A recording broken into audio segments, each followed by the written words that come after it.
Hey y'all, we're Hey, live. everybody. Little bit of technical difficulties. Thank you for sticking with us. We heard you. Y'all have been asking. How long they been asking, sweetheart? They've been asking for a while. For a long time. What about Panama? What about Panama? Why ain't you guys talking about Panama? So today we're going to talk about Panama. That's Matter of right. fact, we're going to talk to some real live folk. Who we talking to, sweetheart? We're going to talk to Charlotte and we're going to talk to Alfredo. Okay. Black expats in Panama. All right. All right. And they have been living there for several years now. Several years, have a business. Mm-hmm. Mm-hmm. So we got the dish for you today. If Panama is on your list, or maybe it's not on your list and you had never considered it, you want to stick around to hear all the dish of what goes on for folks who are from North America. We have certain expectations and what it's like living in Panama. But first, hey y'all, my name's Halisi. And I'm Rick. Welcome to our Black Utopia. On our channel, we talk about money, travel, and retiring abroad. And sweetheart, did we have fun yesterday or what? Yesterday we had so much fun. So we had a little meetup. Yes. Impromptu. I want to call it impromptu meetup at a restaurant here. And we had some fantastic people come out and support us from all over the place. We have folks fly in from Houston, y'all. From Houston. Just for lunch. Just for our meetup. I think I just bumped the microphone. Sorry, y'all. I am so truly, truly humbled. We had two other young ladies drive in from way out near the Arizona border just to have lunch with us. So it wasn't impromptu, but definitely informal, right? I know, but I call it impromptu because it was just small. Yeah. And so we are just so grateful. It was a good time. I think we sat there for about 3 hours. Thankfully, the restaurant was slow, so they didn't kick us out. We sat there for about 3 hours and had a great old time. So we will let you know the next time we're in some other town. If you're there, then we definitely want to break bread and chat with you. So for those of you who are new to our channel, you might not know about 7.5 years ago, Rick and I got a wake-up call as we were getting close to retirement age. We looked at our money and it looked crazy. Crazy. That's all I'm saying. But about 3.5, 4 years ago, we got our financial act together and we went from negative 22,000 to over 1.1 million in net worth. Y'all, we help folks, Black folks who are getting close to retirement age and forgot to plan, get their money straight so they can retire on time or maybe even early. So if any of that sounds interesting to you, hit that subscribe button. We know that more than 50% of the folks who watch us are not even subscribed. So hit that subscribe button. Go ahead and comment. Yes, because it's not too late. There's different ways you can get your stuff together. There is. If we can do it, anybody can. Hit that notification bell so that you know every single time we go live. And if you find this information interesting, hit that like button. So without further ado, we are going to bring on our special guest. Hey there, Charlotte and Alfredo. How are you? Hey. Welcome. Good. Thank you so much. We're so happy to be here. Really happy to. I didn't know y'all had a meetup yesterday. Yeah, we just, when we come to town and folks want to meet with us, it's easier to meet with everybody at the same time. That's right. Especially when you come to town to work, not to just for fun, right? Yes, that's what I agree with that wholeheartedly. And that's what we do here. We actually starting a Welcome Wednesday. So that when people are just passing through or people are new to town, we're just going to have this Wednesday where Black expats will be getting together. So that's our newest meetup group. And then I'm actually going to be doing meetups in the United States this year too. So I'm glad to hear that. Awesome. Okay, so you just gave me an idea because so often, our main Facebook group, and then I'm gonna have you guys really introduce yourselves. But our main Facebook group is Black in Portugal, run by Heather Proctor, but they only do events like a couple of times a month. So if you're coming to town in the in between time, on these short behind American vacations. Yes. Then you might miss one of their events. And not all of our, but our initial friends we met through the Facebook meetup groups, right? Mm-hmm. So, maybe we need to have coffee like once a week, and whoever's in town, just come on through. We'll be there, Have a you know? standing appointment. Yeah. I can't do it that often, but I do have a welcome committee now. So, Okay. we're going to do it like once a month, and then each person will take 1 month to be there for sure, so that somebody's there to greet, other people coming in. But, also we tell people to follow the page before you book your vacation. They come, then they get here and they be like, hey, what y'all doing? I'm like, okay, well, nothing. We just did like 3 things right before you came. So I always tell people, check with the group. Some people send me messages, do you have anything coming up? I was doing newsletters, and I'm kind of on a hiatus with that at the moment, because I don't have help to do it at this very moment. But we'll be going back to that soon. And that's another way for them to keep up with us. So check before you book that vacation, because it makes a difference. It does. Because if you wait until you get there to say, hey, I'm here. Exactly. People got lives, and which a lot of people do. A lot of people do that. And then it's like nobody really responds because, some people are there working remotely. Everybody's not retired. You might have other plans. But before we get into all of that, Charlotte and Alfredo, why don't you introduce yourselves? Okay, you want to go first, Al? Go, darling. You may tell everything keep it short. He gonna let me talk and then say something that's like ditto. Smart man. My name is Charlotte Van Horn, Black Expats in Panama. And let's see, I'm a Jersey girl from New Jersey, a small town. I'm from the real Garden State, baby. Small town in Jersey where there are actually gardens. Okay. And I met Alfredo about 30 years ago in Mississippi, of all places. And that is my connection to Panama. Let's see. We started Black Expats in Panama, the first Black Expats in Panama group in Panama in 2019, May of 2019. Wow. I started it as a Facebook group. I had the wherewithal, thank God for Jesus, because I started a group and I started a page, and something just said trademark everything. And I did. So Black Expats in Panama is a trademark with the U.S. Patent and Trademark Office, and we have a trademark pending here in Panama as well. But anyway, so we would come, because we've had our home since 2012, and we would just come back and forth, putting a little stuff in, spending 2 weeks, two times a year here. And every time I would come, I would just go show them something at the mall and stuff like that. But then in May of 2020, like kind of early in COVID, we had George Floyd, Karen in the Park, Donald Trump, and COVID. All of that stuff collided the day after that Memorial Day holiday. I remember watching it, and Gayle King and having the same, it was just something. But from that day forward, my life changed, because people started coming to the group and asking, how do I get there? What is it like there? Is there healthcare there? How do you get your residency? Do the cops beat you up there? Those kind of things. And that's when we ended up having to create a relocation tour.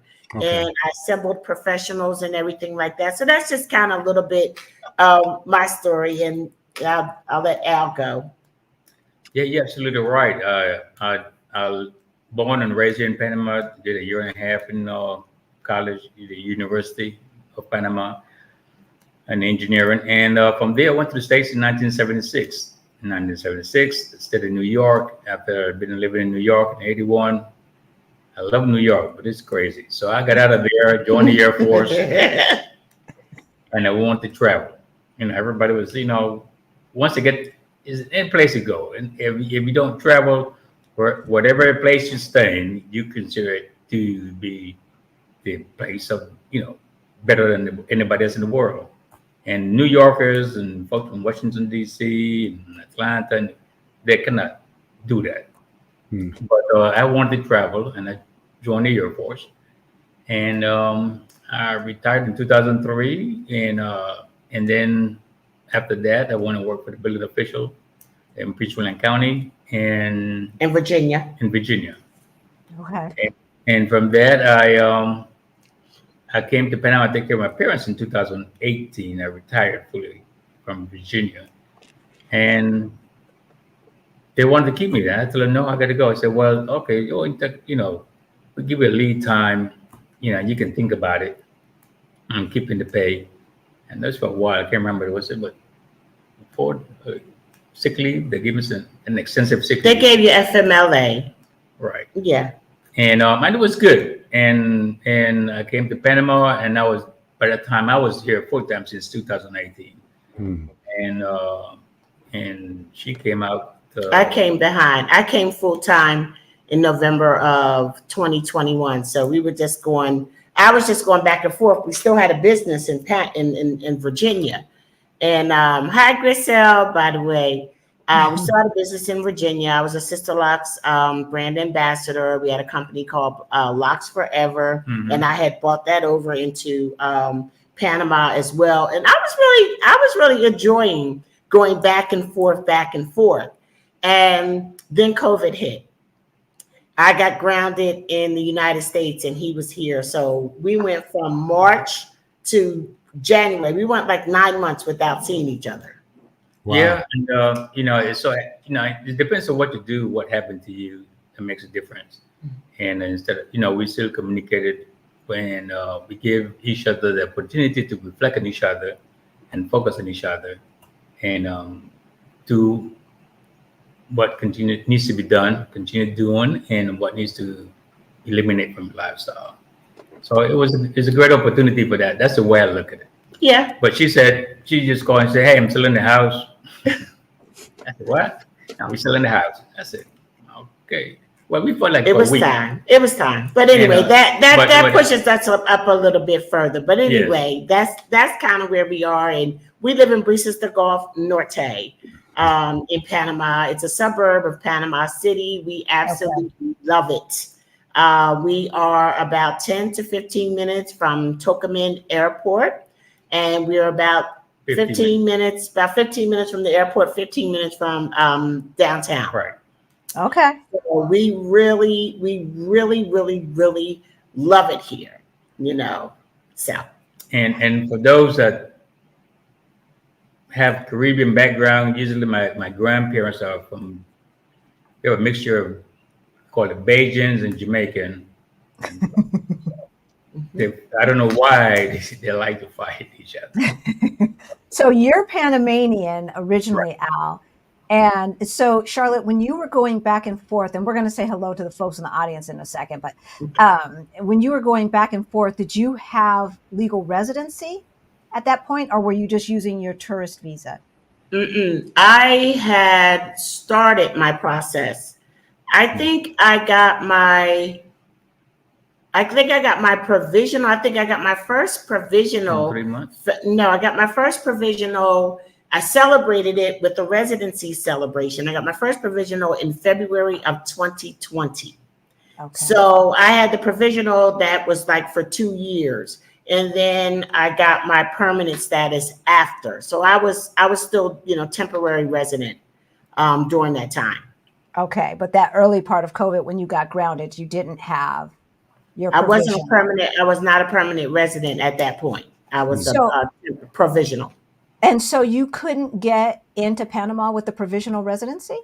Well, I did. I had no desire. I was traveling. Yeah, he was grounded. I think the airport shut down. Yes, after the airport shut down, and I really wasn't going to travel. I mean, I didn't have to.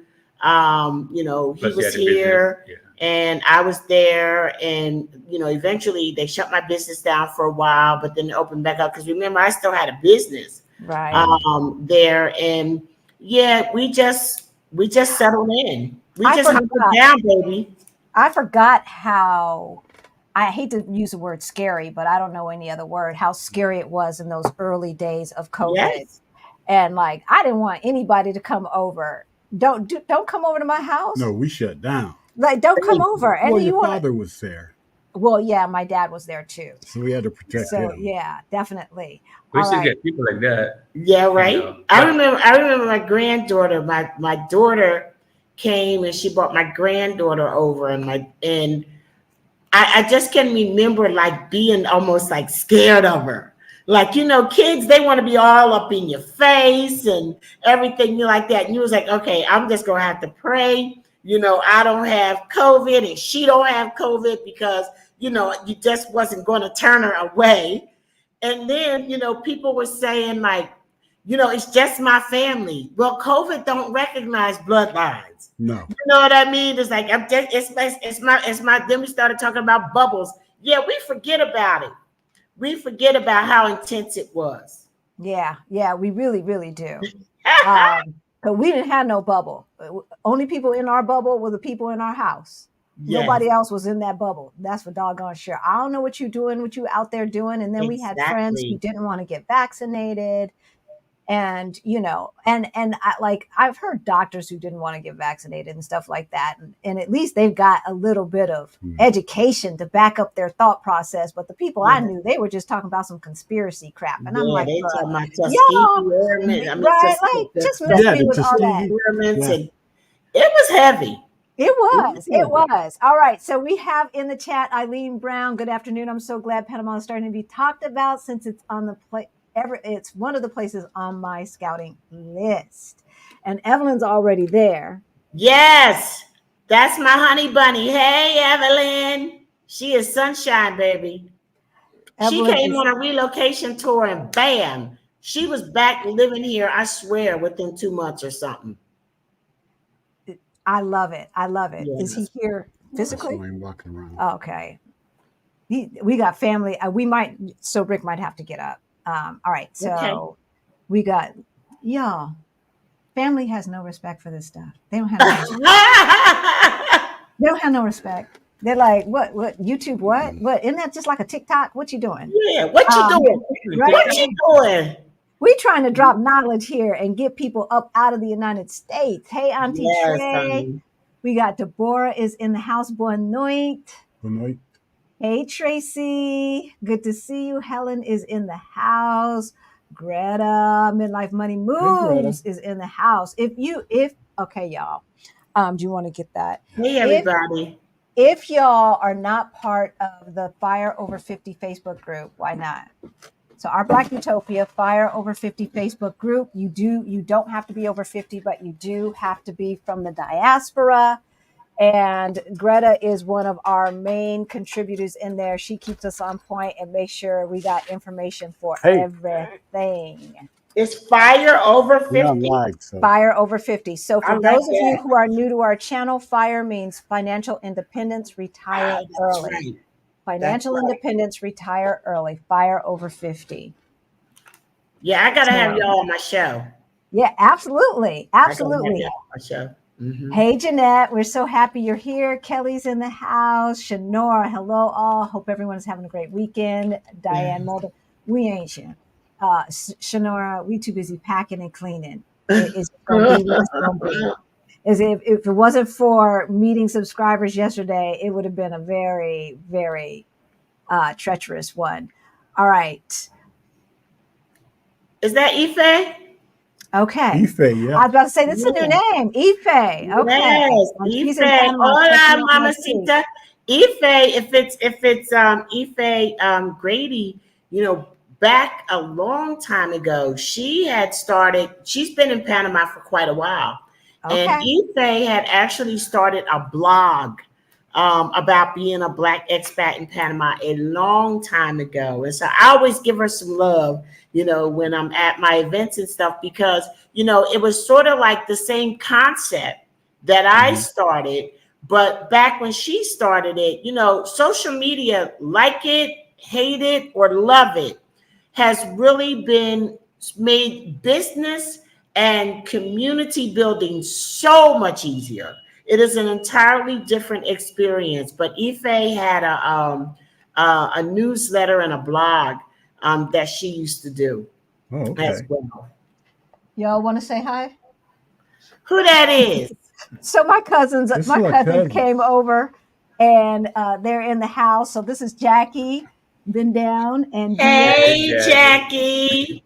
they're saying hello. You can't hear them because they're in our ear. Uh, Y'all got a YouTube channel?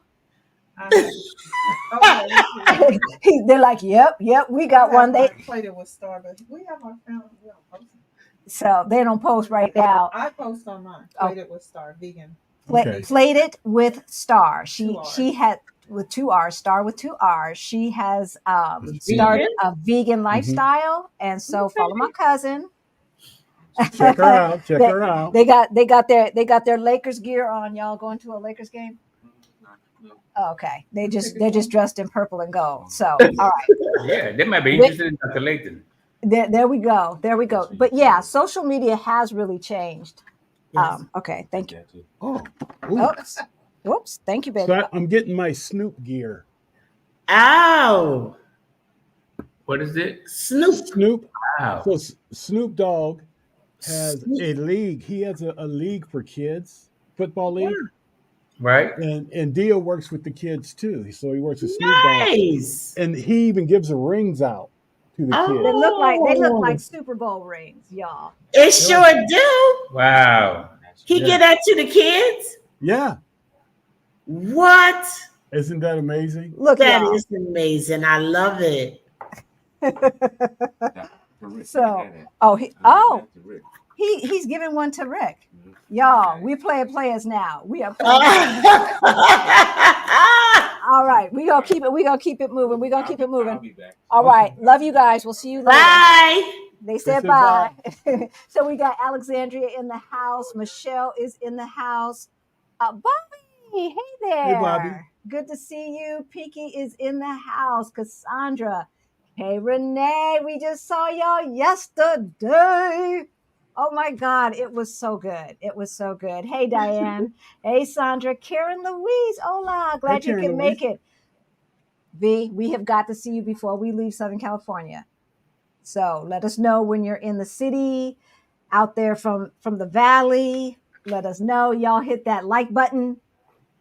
We got Kimmy is in the house. Martine is in the house. Killer Queen 1. Not soon enough. Hey, how are you? Hey. How are you, How you guys Valerina, Tanya, Maria, KB, Federica is in the house. We got everybody in the house. Everybody. Yakota, Vicky. Brown Girls Invest too. That's right. All right. I know that's like right. That one. Right? Ella's in the house. The AVX girl. Carmen. Winnie. Wait, this is new. Black TYE Media? Is there something in there? What about Panama? Is it like that's Black right? Maybe it's Black Tea Media? Black Tie Media. Could be Black Tie Media. Yeah. That sounds good. I don't think it's Blackity. No, I don't either. Because I'm black, y'all. Because I'm black, y'all. Blackity Black Media. Hey, that's Black Utopia. I'm blackity black, the black. Blackity black. Hey, Jeff. And Sandra. All right, y'all. Hey, Sandra. We got Vicky is in the house. I think I saw Ron is in the house. I can't see him right now. Alberto, Beverly. Yeah. Hey, Beverly. Chalice is in the house. There he is. There's Ron. Yay. And Griselle, World Explorer, Becca. Yay. I see a lot of new names here, and I'm sure they're coming over from Black Expats in Jamaica. In Panama. In Panama, we got Patty, we've got Trace, we got Trey, we've got Felice, Reginald, Jamie Don, our business partner. Hey, Krishan of Black Global. Y'all know we're doing a meetup in June 17th and 18th. And we are partnering with Black Global and Krishan for that meetup in Lisbon, Portugal. Where's it going to be? Lisbon, Portugal.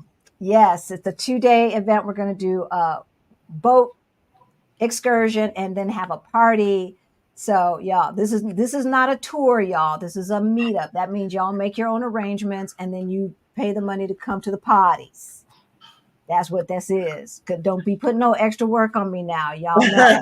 I know. Them tours ain't no joke, baby. It's no joke. It's no joke. So they're already getting started with the questions. I'm assuming that English is widely spoken in Panama. Yes. Pretty much. Yeah. So if you're outside of the Spanish is the primary language, and more people speak English now than they did when I first started coming to Panama. It was 20 years ago in 2004, and there had been a shift in how many people were speaking English because they started to forbade it in schools. And so back then when I first started coming, there wasn't nearly as much English happening, but now it's more, and it's you get more people speaking English. Okay. And how's So your we're Spanish? shifting, going back and forth on that. So I know Al is great, but how's your Spanish? Oh, my Spanish is coming along. Once I came here full time, things started to get a lot better for me. And so I'm picking up a lot more. And it's when I realize that I'm doing a lot better is when people that don't speak any English, any Spanish are with me. So they be like, girl, you had that. I'll be like feeling proud, because I'm like working it out, even if I am talking like Jane and Tarzan. Like me, Jane, you, Tarzan. Yep. That's how I feel like my Spanish is at times. But we also we started a group. It's over a year old. I think it was a year old in August, and it's called Cafe and Conversation. And every fourth Sunday, Black expats get together with local Panamanians and other foreigners who want to practice speaking English, and we want to practice speaking Spanish. And we have brunch, and we get to know each other. And that has actually helped a lot too.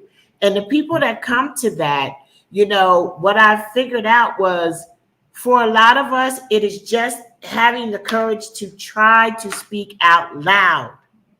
And once they start, the progress is amazing. So where it was just like an informal thing just for us to get together, it's a great way to get to know people, get to know your neighbor, because some people, you bring your neighbor with you, and so that you can build better relationships in your community. But it's really helped people just to be able to speak out loud.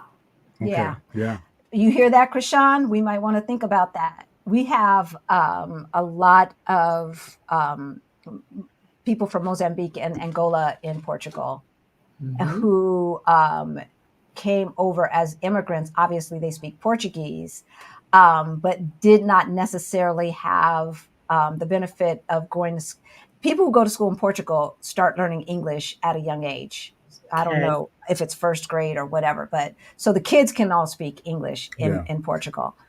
But if you grew up partially in Africa, then you might not have had that opportunity. So we know that a lot of them have been meeting with us so we could do language exchanges. Exactly. So I like the idea of making it on a set day once a month. Because then people can come in and come out, and you always know it's going to be the fourth Sunday or whatever have you. Exactly. And we have it at a beautiful hotel.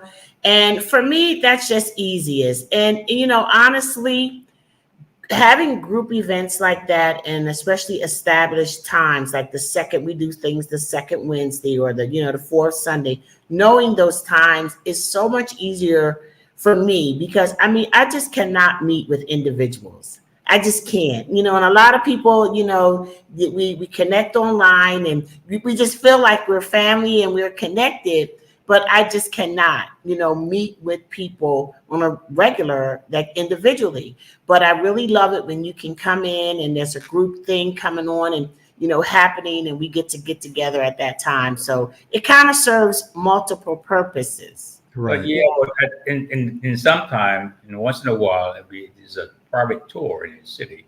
The guy, if he's coming by the area we live in, he would call and say, "Hey, is Charlotte there at the house? She's busy." And I said, "No, come on over." And he said, "Come on over." I said, "Come on over." And it was and she would say, and when they come here, they're not aware who the house they're coming to. And we had a couple of cases where they start crying. They, "Charlotte, I can't believe it, I'm here." And they're very, and I think that's a beauty. It is about it and stuff, but they wasn't expected. It wasn't planned. And he would say, "Hey, she's not busy. I swim by." right. And it was swim by, and they don't want to leave. Right, but these are people. These are people that are with our tour guide. These are people who have contacted us, and they want private local tours. So anytime that I can accommodate people that are definitely active supporters, I do. I absolutely do. It means, and that's what I mean. And when I'm doing gumbo, she start calling people up. I was like. So it's interesting because when we talked earlier, you said I asked you. I said, "So is blacks in Portugal, Panama.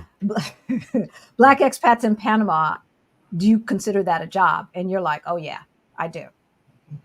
Talk more about that. It is a job that if I could, I would do for free.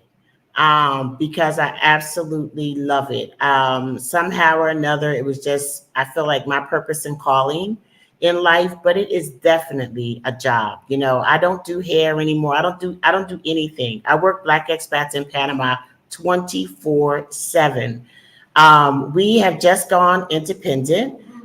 We are licensed tour operators now in Panama. We used to work with another company to help, logistically on our tours, and we are now independent.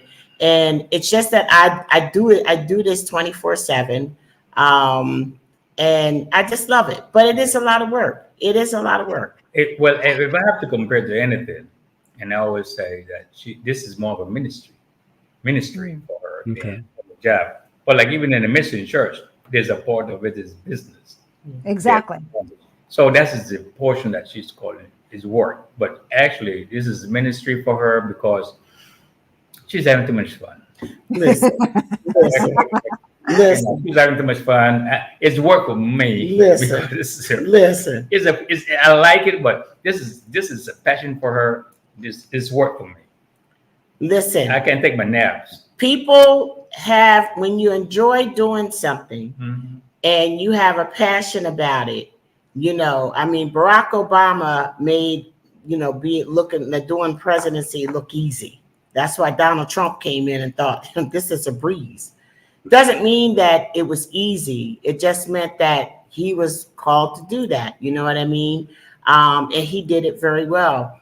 And I think that for me, it has been a struggle because in the sense that not a struggle in me being unhappy or anything like that, but just because the page, it started with a page, it has just evolved. It started with a page, and the page was, I had time, to talk to everybody. I had time to, answer every single, inquiry. And then as things just go bigger and bigger, you have to make new rules, because the group is so big. When you have 5 people constantly wanting to advertise on your page, that's one thing when you have 200 members. But when you have 7,500 members and you got that many people times 100 trying to do that, you got to crack down. You got to make things different. So at some point, making the transitions, continually having to make the transitions have been a little bit challenging because I want to be there, on a personal level, because I honestly, when I say I love you, and there's nothing you could do about it, I mean that. I do. Yeah. I love my people. I do. And there's so many more people for us than there are against us that I don't even focus on some of the other things. But it's just humanly impossible at this point. So you got to keep changing it and kind of easing in the changes so not to, rock the boat too much with people. And so, but it works pretty well. I love what we're doing here, and I love the support that we have. So you said you would do it, you would do it for free. Yes. Um, I and do you a were, lot of stuff for free, by the way. right? And I do. our Black Utopia is a business, Mhm. but I don't view it like a job. But Mhm. I don't work as hard as you either. Mhm. Not even close, because I working it 24/7. I may be 24/7. I may be thinking about it 24/7 only because we have been so fortunate to build a community, and that community, a lot of them are now family. And so from Yes. that standpoint, I may be thinking about it 24/7, but definitely not working it 24/7. There's Working it. some parts of it though, Al, to your point, that feel like work. Like when I'm doing the tax stuff, the payroll stuff, and all of that Mhm. stuff that you have to do if any Exactly. dollars are coming in over $1,000. Yes. And Yeah, so I don't like that part. That part feels like work, it's necessary. but it's necessary. Yeah. But it is necessary. And So yeah. So and I'm going to transition a little bit here, and then we'll get into Mhm. some more audience questions. But okay, so Black Expats in Panama, you guys do tours, and you have some welcoming stuff, and you do some relocation stuff. And I'm going to go ahead and put her information. I'm going to scroll it across the screen, y'all, for a second, and then we'll Hey. go back. Y'all know, put a Q in front of question or comment that you want. Anybody who's new and doesn't know that, put a Q in front of your question or comment that you want posted online. But so, okay, so let's talk about cost of living in Panama and all of that. So you were doing sister locks, and then you started this tour slash relocation company. Was it necessary for you to continue working to live how you wanted to live in Panama? No. Um, I honestly, I don't. For the first time in my life, I don't have to work. My husband got enough incomes that I don't have to work. Yeah, I can do that Um, sleeping. And that's the only thing that bothers me, that though I got so many friends here, and it's a difficult balance because I have so many friends, a big family, and I have to share that space with new friends that everybody just wants to be part of. Right. As Mhm. and I love them, everybody, bless you.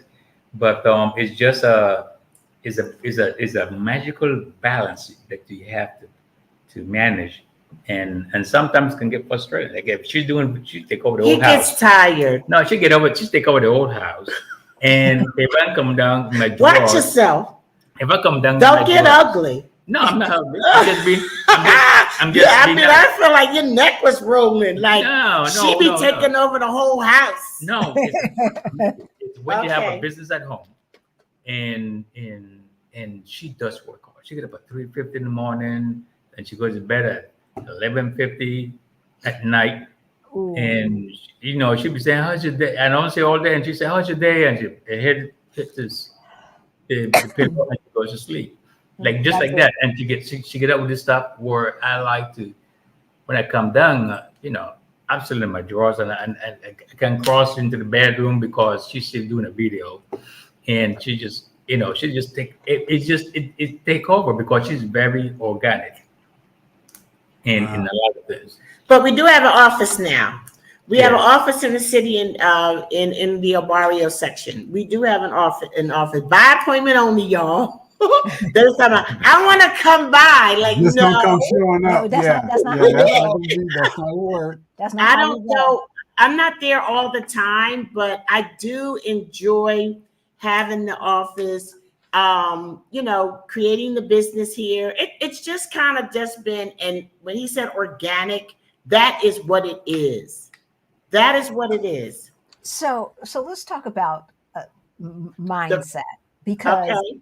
if you don't have to work and you do this as a calling, why don't you consider yourself retired and just doing your passion that you happen to be making money at?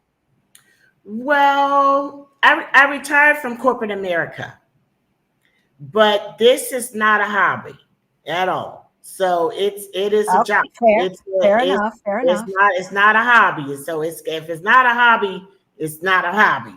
And the IRS is not interested in me doing no hobbies. It is a business. I am running a business. This year we're hiring more people. And I will, yes, contractors. I don't want to really go employees at this point. Going employees in Panama, you have to be very careful with that.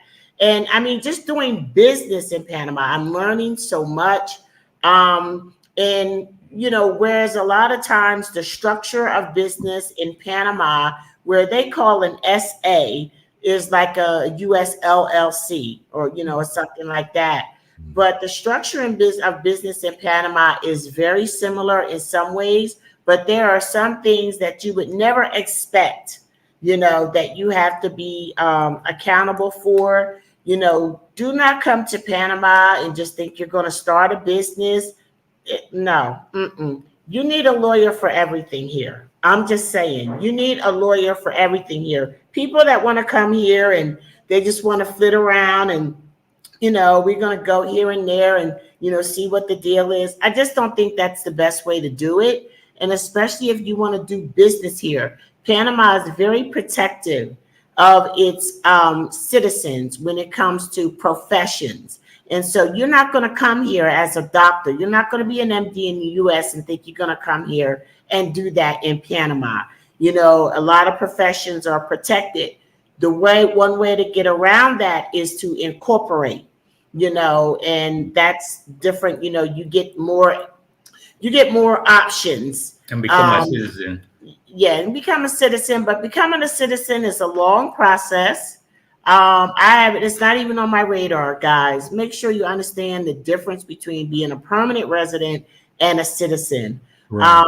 Because it takes you 5 years as a permanent resident before you can even apply for citizenship. And I just don't know that I want to go that route, or if I really need to, because I've learned recently that you get so many benefits as a permanent resident. You do. And my husband is dual citizen. So that's another thing. So sometimes when people are asking me questions, from my personal experience, and I do believe that when you're talking to people who say they're relocation specialists or, they're experts here in Panama, ask them what their status is. Because I don't care, there's nothing like personal experience. Right. I can read and watch videos on my own. If you coming to me, you want me to be able to share with you as much of a personal experience as I can. And as far as I'm concerned, if you are not a resident, that is 101. That is relocation 101. If you're not a resident, you haven't gone through that process. So going through that process helps me to be transparent with people, but I have some privilege because I'm married to a Panamanian. So I always have to use that caveat, and I'm always having to listen and learn what other experiences are. Right, because I'm sure your application was a lot easier for them to say yes to because you're married to a Panamanian. So let's, right? And so we are going for dual citizenship for Portugal. So can you talk about what you get as a permanent resident that you might lose if you go for citizenship? Or because I heard because that is true for Mexico. Right. Or why wouldn't you go for citizenship? Or, so what are the benefits? I think you would get more. You would get more benefits. You would get more benefits as a citizen. And I think as a citizen, you would be able to apply for like Social Security and stuff like that too. Yes. You would be eligible for everything that a Panamanian citizen is eligible for. Whereas a permanent resident gets more than a, provisional person. And I think you definitely, that's a very good question. Well, honestly, I don't know anyone that has gone through the whole citizen process. To answer at least one of the benefits is, let's say, voting rights. And just like in the States, even as a green card holder, which at one point I was. You never hear that expression anymore. I know. Green card holder, which is what. But now they used to call them immigrants, and I was able. Most people didn't know I could join the Air Force just being a resident. Mm-hmm. But now it changed, and the same thing happened with Panama. Changes happen, and now in the military, you can't be more than 4 years in the military. You're just being a resident. You have to become a full citizen to continue the service. But voting is a good point. But I could vote for, back when in the 70s and I joined, I could vote for local stuff, but I couldn't vote for, federal or nothing like that. So in Panama, it's pretty much the same thing. You can even participate in Panama in the protests. Okay. So what's the timeline to citizenship? For citizenship, well, actually, I think she said 5 years, but in Panama, there's one thing I know that will change the law. As long as you pay money and invest in certain things, they'll speed the process up. But the minimum time as a permanent resident is 5 years. 5 years. Is 5 years, and then you can apply for citizenship. How long? These are very good questions that, honestly, I'm not that smart about citizenship. Just haven't experienced it a lot. I've talked to my attorney about it, and she doesn't experience it a lot. It is much more involved than getting permanent residency, and a lot of people just don't do it. Now, as far as the U.S., you can have a dual citizenship. Depends on the country The U.S. and Panama. The U.S. and Panama, you can have a dual citizenship, but. And if you come from a different country too and stuff, when you're doing dual citizenship, it comes with benefits and it comes with disadvantage. Like in certain places, I think it was Philippines, and you have a dual citizenship. There's certain things about when you buy land, you can't, a lot of stuff comes into play. So you have to make sure you're familiar with the law. Because in Panama, it's different from doing that dual citizenship, because it's only a few countries that allow you to have dual citizenship. Yeah. So, and Portugal allows it as well. We have permanent residency in Mexico, for those of you who are newer to the channel. And for Mexico, with temporary, what you guys call provisional, or temporary or permanent residency, you don't have to stay in country any amount of time. Right. But once you're a citizen of Mexico, you have to stay in country a certain amount of time. Really? Panama is the opposite. Portugal's the opposite as well. Right. So, and the United States is probably the opposite as well. So for Mexico, it doesn't make sense for us to go for citizenship. Because it'll come with restrictions.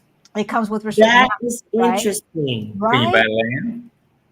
Yeah. Well, yes, you could buy land, but you can kind of buy land without being a citizen. You get a 99 year lease or whatever. Lease 99 years. But and that, which leads me to Reginald's question. So I'll put that up, Reginald, in a second. So, but yeah, and then of course for Portugal, it is you get 2 years temporary, then you get another 3 years temporary. And then at that point, you can either get permanent or apply for citizenship. So it's 5 years to citizenship. Yeah. That's doable, right? We can see that. Well, 10 years is a long time. But no, it all depends too, because for the Panamanian citizenship, I thought U.S. was tough. I think Panama is really tough. The question that it has is not as easy, but they make it more.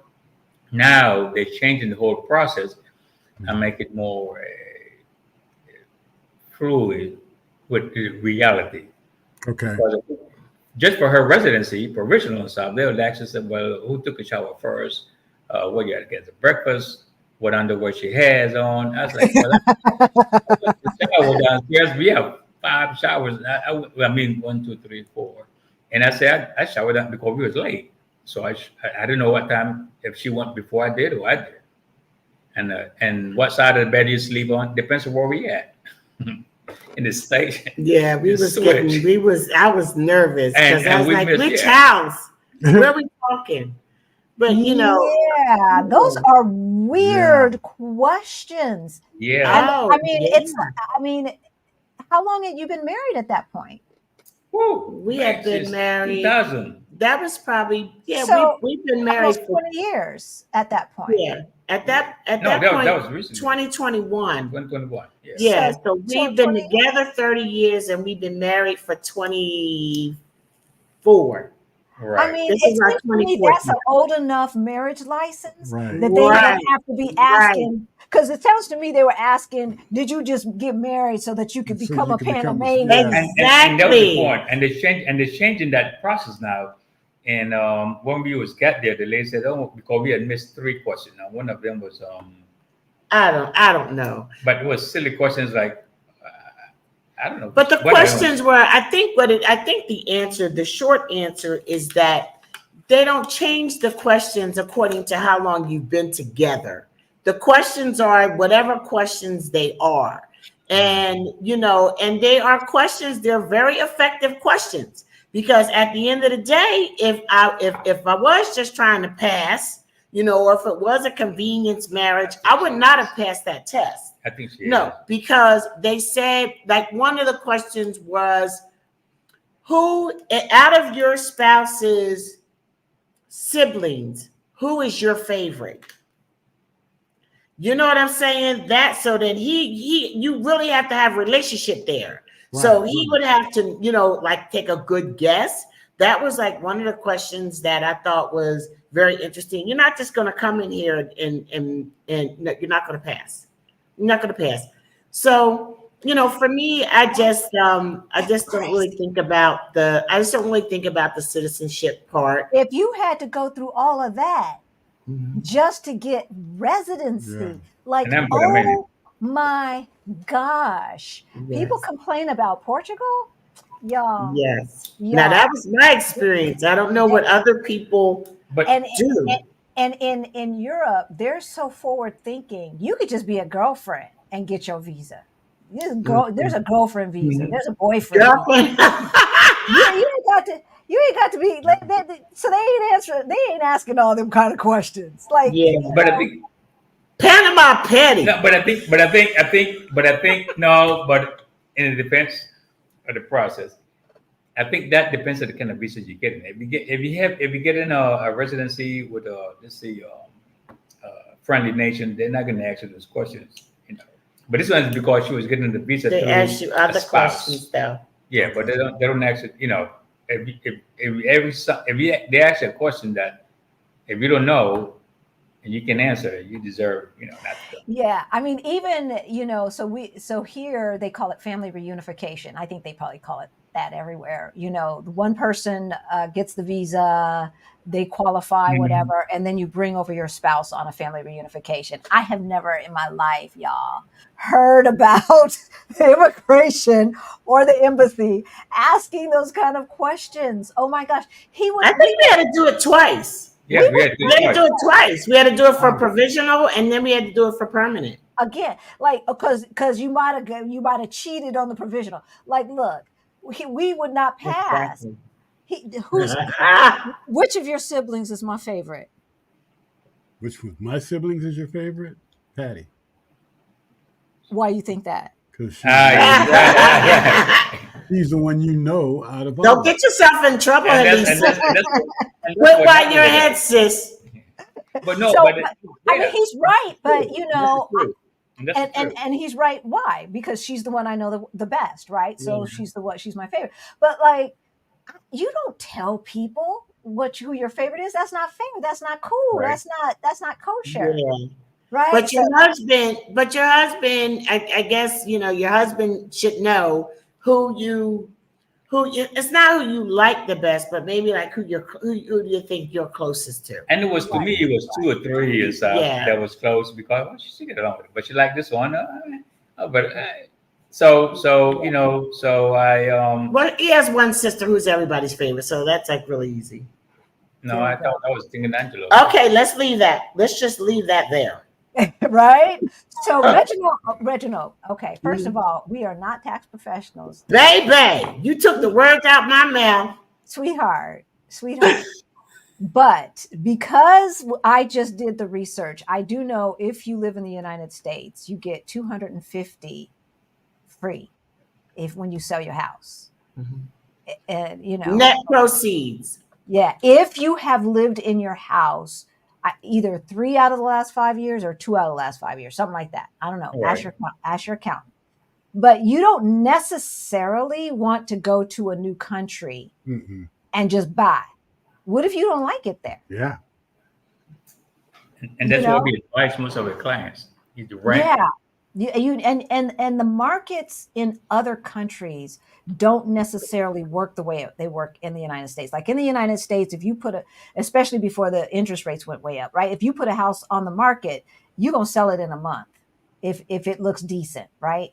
Decent neighborhood, it looks decent. You've got it priced right. It's going to sell.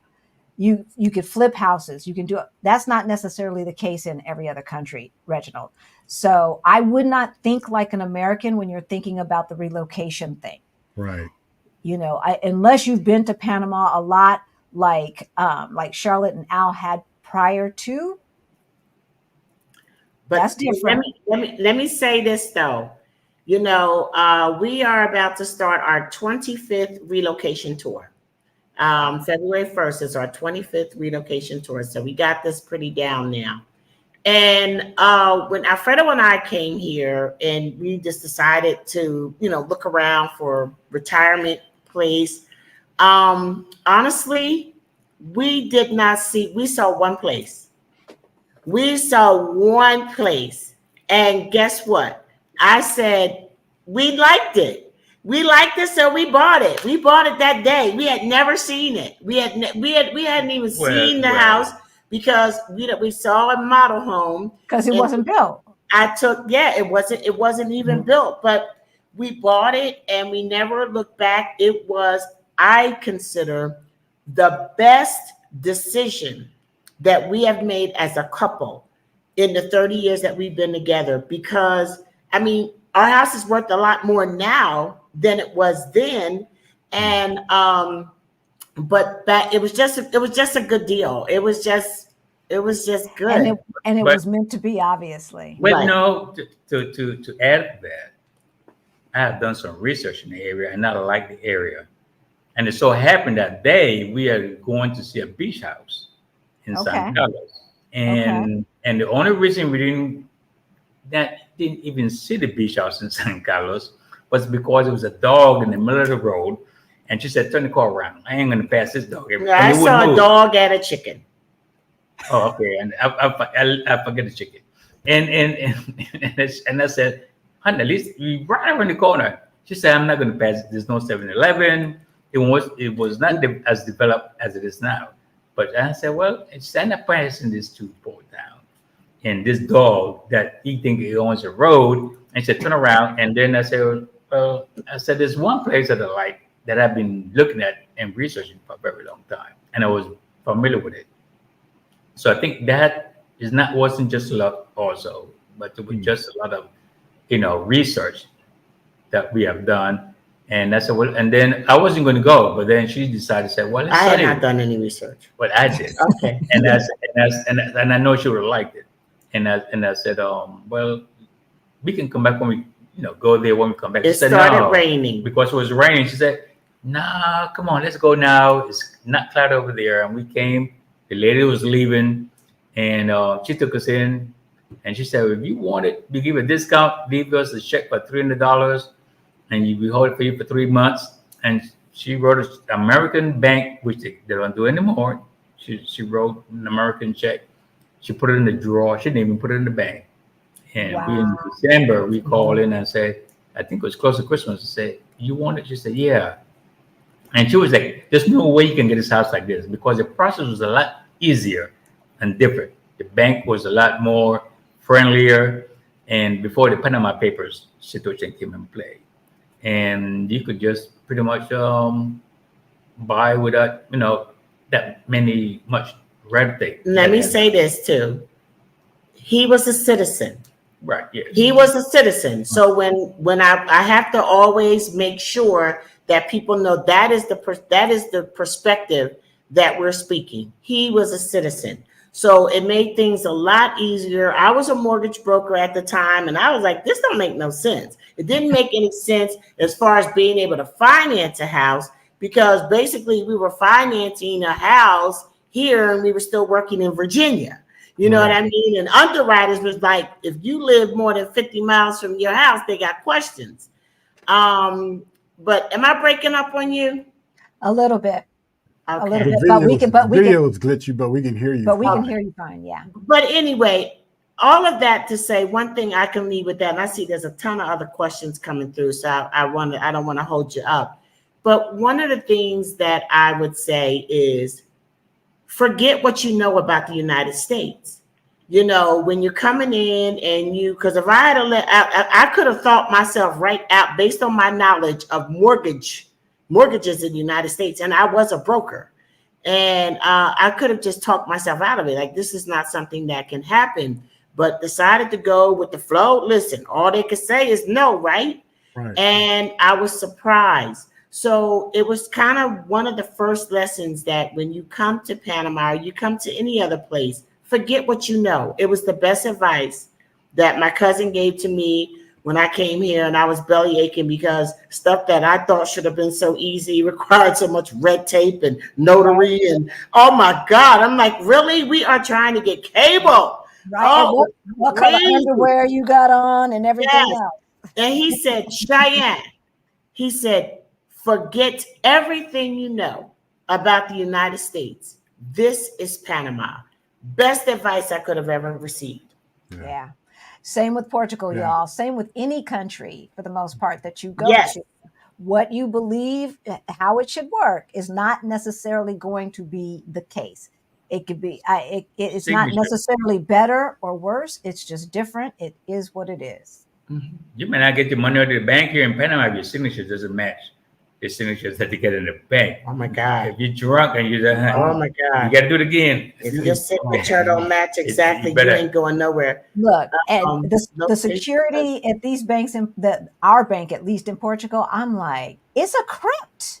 It is a digital crypt. Okay, Cassandra asks, is location residency required to acquire residency in Panama? Say what? No, I don't. I'm reading it. I'm not sure I understand exactly. She's saying, I don't know, Cassandra, are you saying, do you have to be here for a certain time before you can get it? I don't know. That's because I'm not sure. Yeah, ask it again, Cassandra. I don't know if there was a typo. And I will get my cousin's YouTube channel and put it in the description after this. All right. I think it's Plated by Jackie or something like that. It is Plated by Star. It's plated with Star with 2 R's. Plated with Star. Okay. Thank you. See, I didn't write it down. So you were smart. You were smart. You know, we like to support each other. Those likes and subscribes and comments go a long way, guys. Yes, if you haven't liked Black Expats in Panama, go on over, like and subscribe now. Yes, definitely. Yeah. If but don't subscribe if you're not going to watch, because then YouTube is like, Really? Yeah. Wow. Yeah. Okay. Yeah. So make sure if you are interested, even if you just like their personality, if you like Charlotte's personality, you just want to watch her just because somebody might ask you about Panama, then go ahead and subscribe. Hello to all the playas. No, Khaleesi. It's players. I thought you were talking beaches. You talking about beaches. It's players. The players from the Himalayas. Yes, I know. I was thinking playa. Yeah, me too. I think we got but. Happy New Year, Jazzy. Yes. I think that was supposed to be a double entendre or whatever. Hello, Charlotte and Alfredo. How welcomed are Black folks in Panama? And what is the cost of living like? Thank you for coming on and sharing all you know about Panama. I think that you said, how are people, Black people? Why you take the question down, Khaleesi? But the people are very friendly and very welcoming. Black folks welcome in Panama. I feel very welcome here. Most of the Black expats that I know feel the same. We had one vlogger come in, and he had a lady out and they had gone into the mall and everything. And he said, I just felt like I just had a very racist experience happen to me. And I thought to myself, yeah, I felt that before too. But the thing is that we are so conditioned, guys, to be not accepted in places where we go and not welcomed in places where we go, that when something don't feel right, we automatically default to she's racist or it's because I'm Black. And what I've had to do is to recondition my mind and not let that be the default. Sometime I think it is. The racism is everywhere. Let's not get it twisted. However, compared to the United States, it's a hard no. It's like you know why people say there's no racism here, because it's just not the same. The U.S. has a patent on racism, baby. Unless you encounter yourself with some Caucasians from America here. That's where they're snobby. They can have, let's say, we're staying in a condo, and they're the majority. They can be snobby. Say, they sometimes consider themselves superior, like they come and entitled. Yes, and sometimes they bring that here, and that's the only thing that bothers me a lot. And not only the Caucasians, they get across the board. Some folks that even among the Blacks and in Asian, and sometimes they consider themselves, because they're in an economic stature, the better.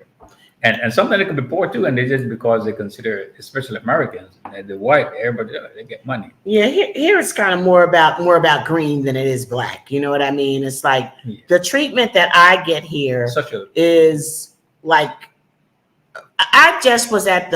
we just were at the JW Marriott the day before yesterday, where we tasted 2 drinks that were designed for us at the La Vespa Italian restaurant. They offered us a signature drink. You have the website? It's no, I posted it on Instagram and YouTube. But I'm just saying, those are the kind of things that happen here that I just could never see coming. I have sat down with major developers. We have sat down with hospital owners, and so it's about economics here a lot more. So the emphasis is on economics.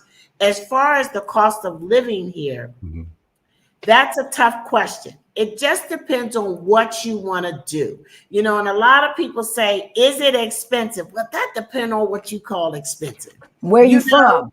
Where you from? Exactly. So where you from, what your perspective is as far as expensive. If you are living in a small town in the United States, in the South maybe, or a rural town in the United States, there may be some housing here in Panama that is more expensive than what you're paying now. Panama is a wide range. It's like it's the city, it's the suburbs, it's the mountains, it's the beaches. It's cool areas, it's hot areas. It is just all kinds of places that you can live, all kinds of situations. Somewhat like in metropolitan areas in the United States, the closer you are to the city, you might pay a little bit more, unless you're living in an older unit with maybe the shutter glass windows or something like that. But on a low end in the city, I would say on the low end in the city, you could probably rent for as low as $600 a month. It's not going to be nothing fancy. But for if you want to live like right in what we call Avenida Balboa, and you can live in a very luxurious apartment and stuff, and for $1,200 start. But I said $1,200, and because the availability that we have here is much cheaper than we try to get in the States. And then if you go to Coronado, you can have for the same price a condo on the beachfront. So For 1,200, is that a 1 bedroom or a 2 bedroom? That would be not much of the 1 bedroom and 2 bedroom, but the cost of living depends on how many people in your family. No, she said she's asking about the kind of unit that they might be able to but get. they can get 1 or 2. It all depends. But the key thing is that for each additional person, you have to add, between 250 to No, 500. baby, you're talking about She asked me about the cost of Oh, living. but you were talking about rents, though. I know, and I'm talking about the rents and stuff is between $1,200, but the cost of living you will add, and you can live with that. That's just for the apartments. Right. But when you start calling cost of living, you can still do the $1,200, and for each additional person was $250 to $500 to get the pensionado. I mean, to me, No, I'm talking. That's okay. Not. What I'm talking about is a factor. They factor in a certain price and say, well, okay, if you add another person, you can live comfortable. You just have to add that amount. And I think it's changed through the years, but it was like $250 to $500. I like to say that, sometimes the people that have like kind of modest retirements, they're the ones that think they can't do anything because they have modest retirements. And I always say, you're the ones that really need to be considering this.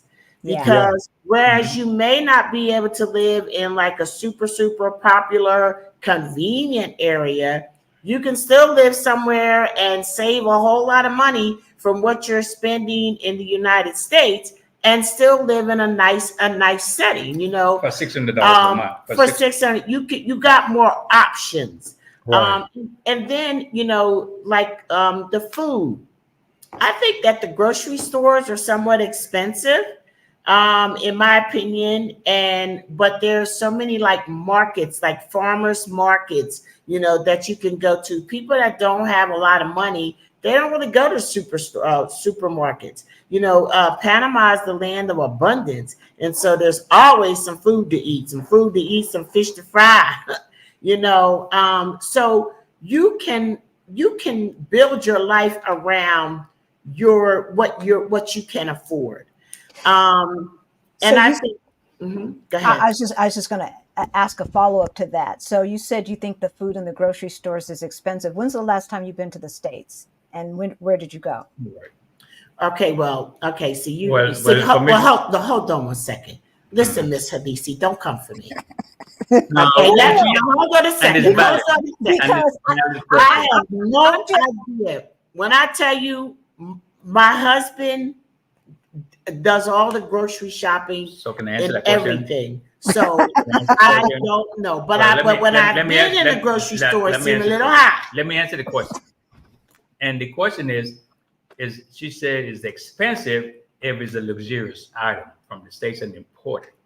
That's when it becomes expensive, because in Panama, they got laws that subsidize a lot of the immediate need is not expensive. And they have per item rice, meat, and certain things like that, and they keep it at a very low cost, and it's cheap.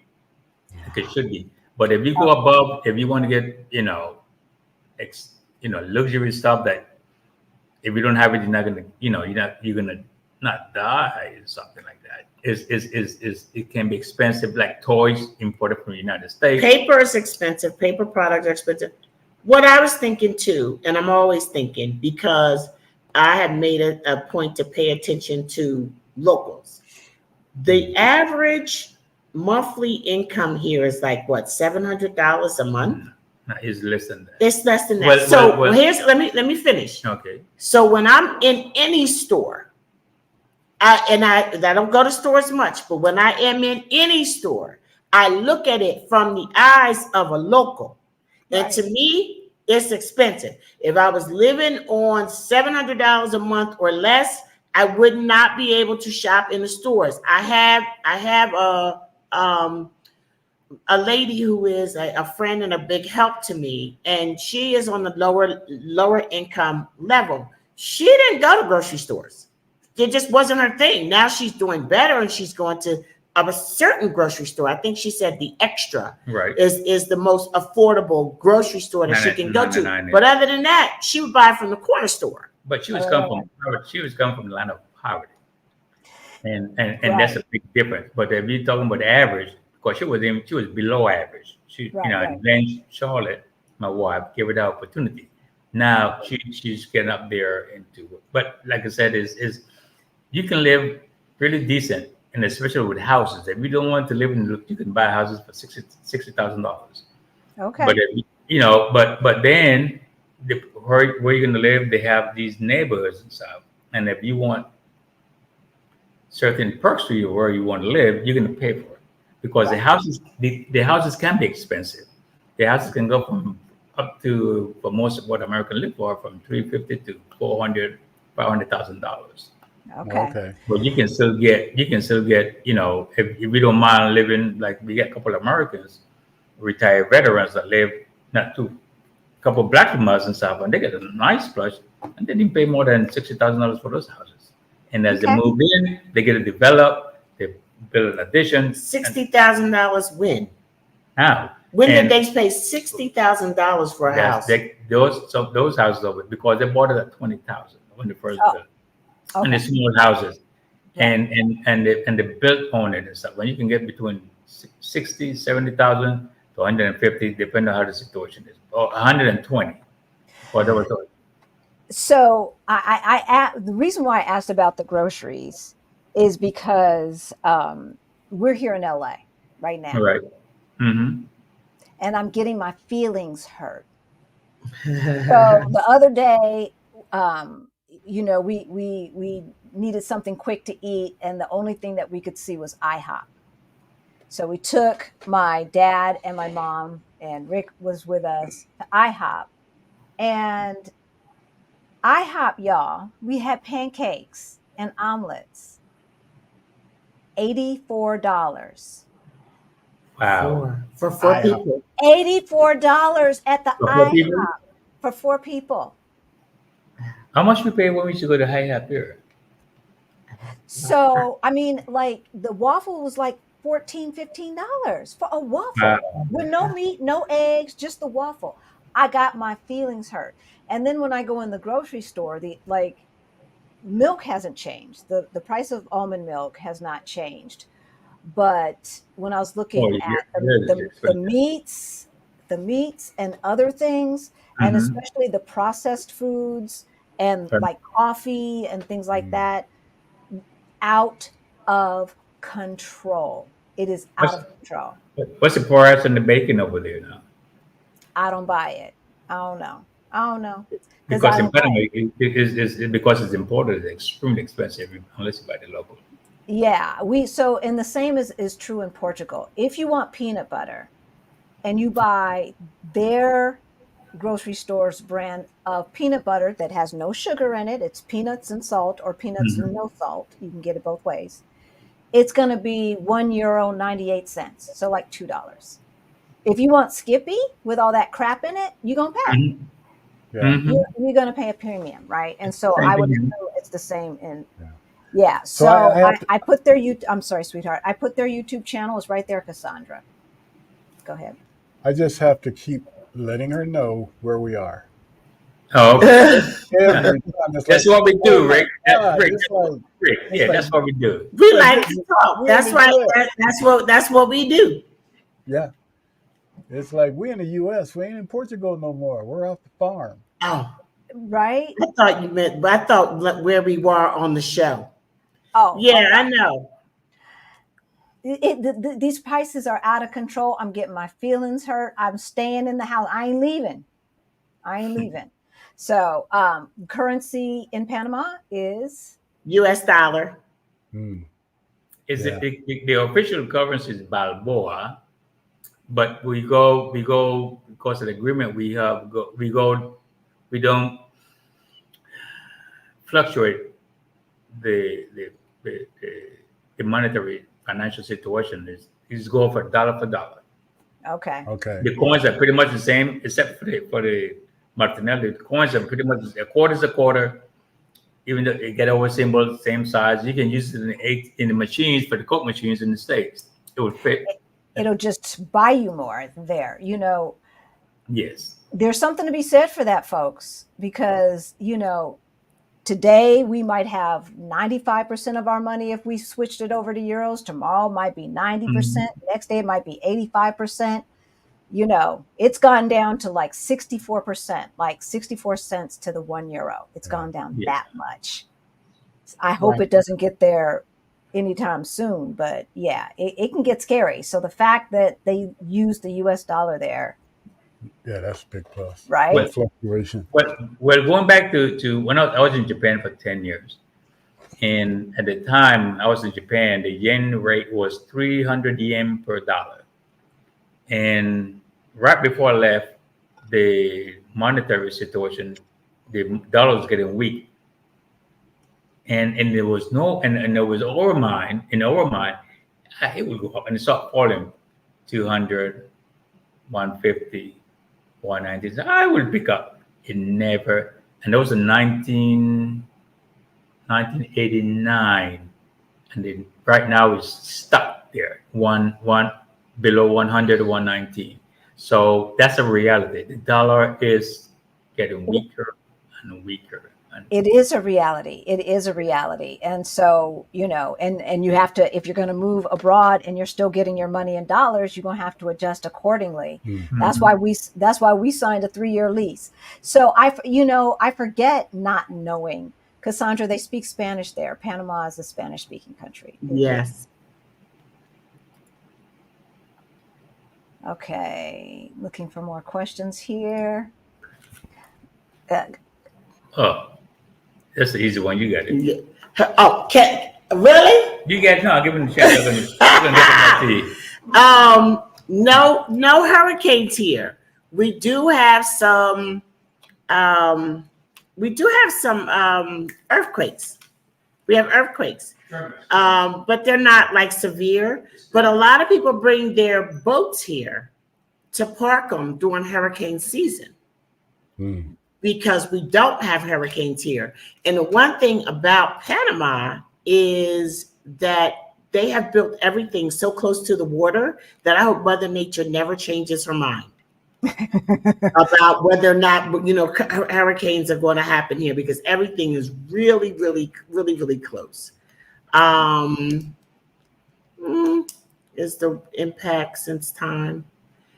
I can't really tell. We had a shortage of water, a water shortage during the rainy season.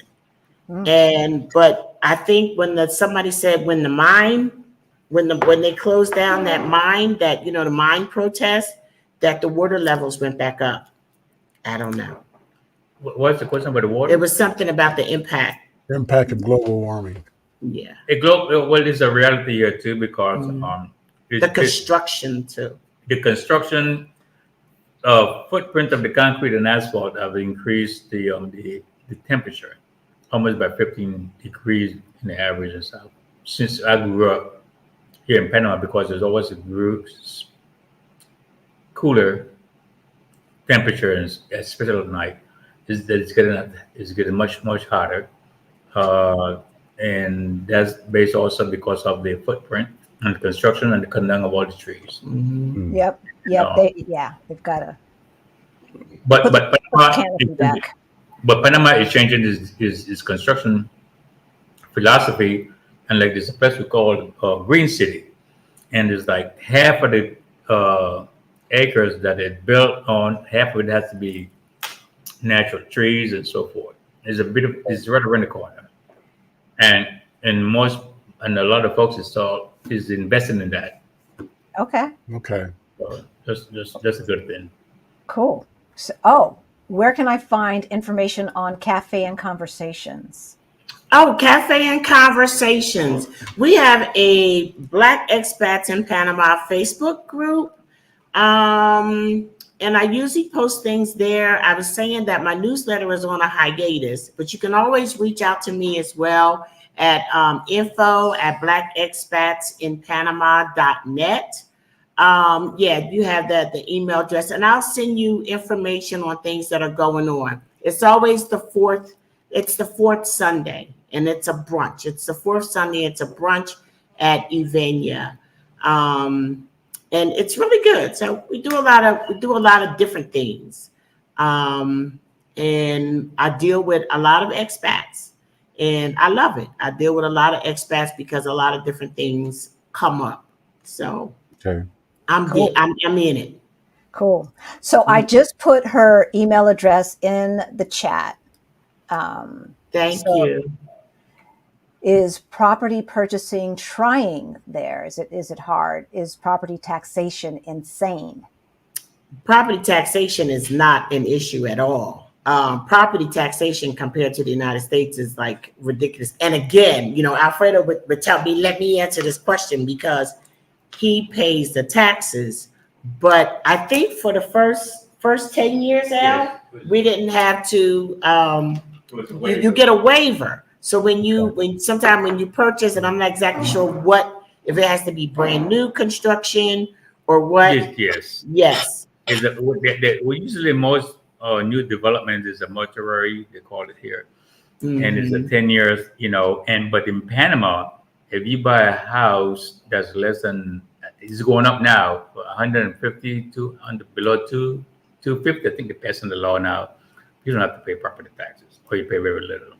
It's very little. It's very little. And then if you have to pay, is minor stuff. Yeah. I would say when we had to pay the first time, wasn't it like under 500? But that wasn't the proper. That was something else. That was I thought that was, but because they told me you have to apply and put in your paperwork, which I've been done. But they don't bother you. They don't be sending us stuff like the IRS in the States. As long as you cannot avoid the IRS in the United States. Yes, right? It's completely different. And it's like if they cut off your water in Panama, that's because you haven't paid your water in 6 months. Okay. And for jubilados and for retiree, $11 a month. You hear that, folks? $11 a month if you're a pensioner. If you're a pensioner, not for digital nomads. So pensionado, yeah. Yes. So pensionado is purchasing a piece of property there. We know it's different, but is it more trying or harder than it is in the United States per se? I think that purchasing property in the United States from as a foreigner, the best case scenario is cash. Is cash. A cash purchase is always going to be the best. We have had, you also have developer financing. So you can, look at newer spaces, and some developers have financing. I think most of our clients have purchased cash. And then the other thing is when I was talking about the permanent residency gives you, like, instead of you having to put maybe 30% down on a place as a foreigner, or maybe with a provisional, once you have permanent residency, you get to put lower amounts down, like 10%, like a citizen. So that's one of the benefits of being a permanent resident. You can finance. And when people say, is it hard? Well, I just don't think financing should be that easy. Anyway, I just don't. I just think that it's a big deal. You need to be able to verify. And I think it's a lot that we have to do in the United States, maybe plus some because we're foreigners here. But it can be done. Yeah. It can be easy. However, in Panama, mortgages is completely different from the United States. If you purchase a house, it comes tied with a life insurance, and your life insurance is all depends on your health. I have somebody that bought a house here. His life insurance was higher than his mortgage. His mortgage was about $300. His health life insurance was $800 because he was. That's a good point. And however, also your mortgage is based to the age of 74, 72. And that's mine was like always like $800. Yeah, I think But Portugal then, is 75. so they're going to base it on the amount of years that you have before you get to 74. Right, right, And right. same thing with health insurance. You can buy health insurance here, and you have to like 74 and a half, and it was at No, 74 and a half. it's like the day before 75 is your Yes, it was cutoff. like yes, and So they have age discrimination here. well, it's a smart business. Well, it is what it is. It is what it Yeah. is, right? And And you they would buy say cash, you're good to go. they would say that that's normal, and what we have in the United States isn't, right? Right. It's the same in Portugal. The same situation. You can find mortgages where they will not require life insurance, but most will, or a lot will. You can't get a mortgage to last longer than your 70th or 75th birthday. Really? Yeah. So if you're 65, you only gonna get a 5 or 10 year mortgage, Right. Right. Yeah. Right. and so on. You might have to put down a $50,000 deposit, which we would consider earnest money. Wow. Like that's what I'm saying, folks. You don't necessarily want to just think that this is like moving state to state. Yes. You just gonna sell your house in California and buy And I your could house buy in a cheaper Nevada. house. Yeah, I could Right. buy a cheaper house. Yeah, because the laws and everything, it works totally different. We've known people in Portugal got caught out there. There was all Yeah. this mold and everything else, and there was no contingency. Now That's tell not her a about thing. That's not a the thing. shelf. Tell her about your shelf experience. The what? When you purchase a house, you purchase a shelf, new development. You tell her about the experience when you first. Oh, when we first, well, again, like my cousin said, forget everything you know. And, but one thing, even though we had gotten attorneys, because the other thing is that in a country like Panama, it's Spanish. In addition to the culture and some of the rules and guidelines being different, everything is in Spanish. Spanish. That's And, right. whereas in the United States, if you're building a house, Alfredo and I built several homes together, you might get a baseline standard things. But so I didn't even think to ask about it. But in here, the light fixtures didn't come. So we came into a brand new house and it was all wires hanging out the ceiling. A shelf. Yes, it was. I mean, it had this, sinks and stuff like that, but you definitely had to put in your air conditioning units and your lights. And your so I always tell people, refrigerators, stove, none of that stuff comes. Right. Well, So even that with that, you got to order it, or does it always come with brand new places in the States? But you always have in the States. Always have lights.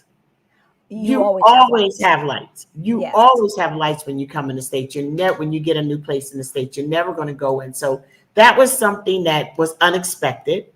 I think that nowadays, you have so much more resources. And like I said, I talk to a lot of people. I give consultations, and you have so many more resources, and you get connected with people that can actually help you and navigate these things so you don't run into these problems. Don't go into foreign places trying to do things on your own. That is just you're asking for trouble. Just take the shortcut. Take the shortcut. The cheapest Right? way going to cost you more. Yeah. Exactly. So Eileen asks, are your relocation tours multiple times during the month or just at a certain time during the year? Well, thank you for asking, my love. Our relocation tours are 9 months out the year. We have February through September, and then December. We do not tour in October and November, and in January I do a sisters retreat here instead. But October and November seem like the wettest months, So we take those months off, and we typically travel to other countries during that time. We take people to other countries to explore Black culture. But yes, you can find the link and the information to the relocation tours at Black Expats in Panama.net, and just click on the relocation tours. And if you have any questions, of course, just send me a message. However, we have did you mention the private tours? We have private tours as well, but the relocation tours are set. They're 9 months out the year. And that information is in the description below. If you're watching from the future, hey, it's in the description below already. So if you're watching live, it's already there. All right. Do most Panamanians have melanin like Alfredo? Melanin. A lot of them do. I was going to say, I think a lot of them do. I would assume so. We have Alfredo, like he said, is his parents people come from Barbados and Jamaica. Mm-hmm. So there's a huge West Indian population here. And the thing that I've learned about Panama is that the thing you don't know who's who, because everybody's all mixed up. It's not a black and white thing like it is in the United States. The United States is so black and white. Everybody got a little melanin in them here, mostly. And you could be talking to a person who you assume is, more of the whiter side of Latina, but actually their mama is black. Or, their families are just so integrated and diverse. And that's a big thing in Panama. So a lot of melanation here. Well, not all of them have, Afro hair, but when I grew up, we grew up speaking English, Spanish, and French. My grandmother's French, and the paper that was read in my house, in the household as a kid, was English, because my parents grew up in the Canal Zone, so they didn't even speak Spanish at the time. Wow! But they wanted to move. We all moved to the city, and we spoke mainly English, and I didn't learn to speak Spanish until after I was big enough to go outside and play. And then I went to school in Spanish. But they had a big movement at the time with the government that they didn't like, because we had a great advantage as blacks. And we made more money than the local folks. And and most of them, like the professionals, and even those that was no professionals, was making more than a doctor. And that situation, they didn't like the fact that we could speak English, because that's where you make your money. If you could speak English, which is now, and they demonize it. So now they're behind the curve, and who can speak English very well is the Caucasian, is the white Spanish folks that are sent to school in the States and so forth. And the blacks was put in a position where there was a shame to speak it. And I didn't realize it until when I first came here. I was in the military, like 3 years after I was in the military. And I asked a young lady to go, dance in the club. And it was a black girl. And she said, I don't speak English. And every black person spoke English when I grew up. Back in the day. Back in the days. English spoke and that kind of disappeared. Especially the French. The French is non-existent now. I can't even remember the word. That is so interesting. It's kind of a reverse of what they do in the United States. Either way, it puts you at a disadvantage. Exactly. Right. So is the Spanish in Panama closer to the Spanish of Mexico or of Spain? It depends, because there's like some different variety of Spanish. And in Panama, that's another thing. I find that we don't speak. This is either speaks Espanol, Castellano here in Panama, or Castilla, but they don't. Now we just Spanish. Mexico is, you could understand them, but I can't remember what Mexico speak. And it depends on the region you come in Mexico, because in Panama it also depends on the region you come to Panama. Like in the countryside, they used to speak with an S, or they use the word bus.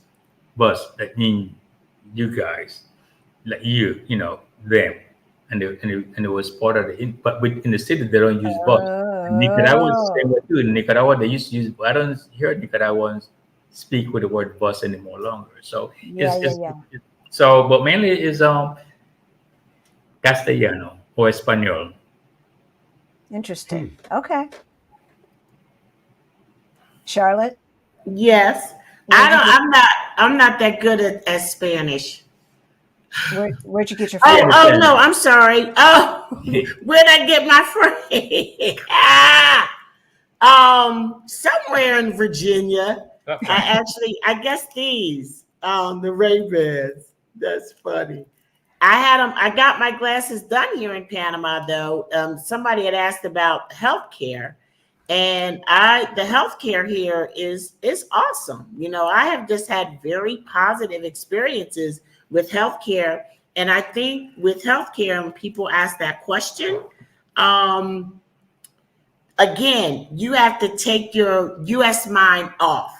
You just have to just turn it off, because healthcare is not this, it's just not the same thing. Like if you're thinking about an MRI, you know, if you didn't have insurance and you're in the United States and somebody asks you and you got to get an MRI, you're like, I'm gonna die because I don't have that money. You know, I don't know how many thousands of dollars it might cost. But in Panama, that same MRI might cost 500.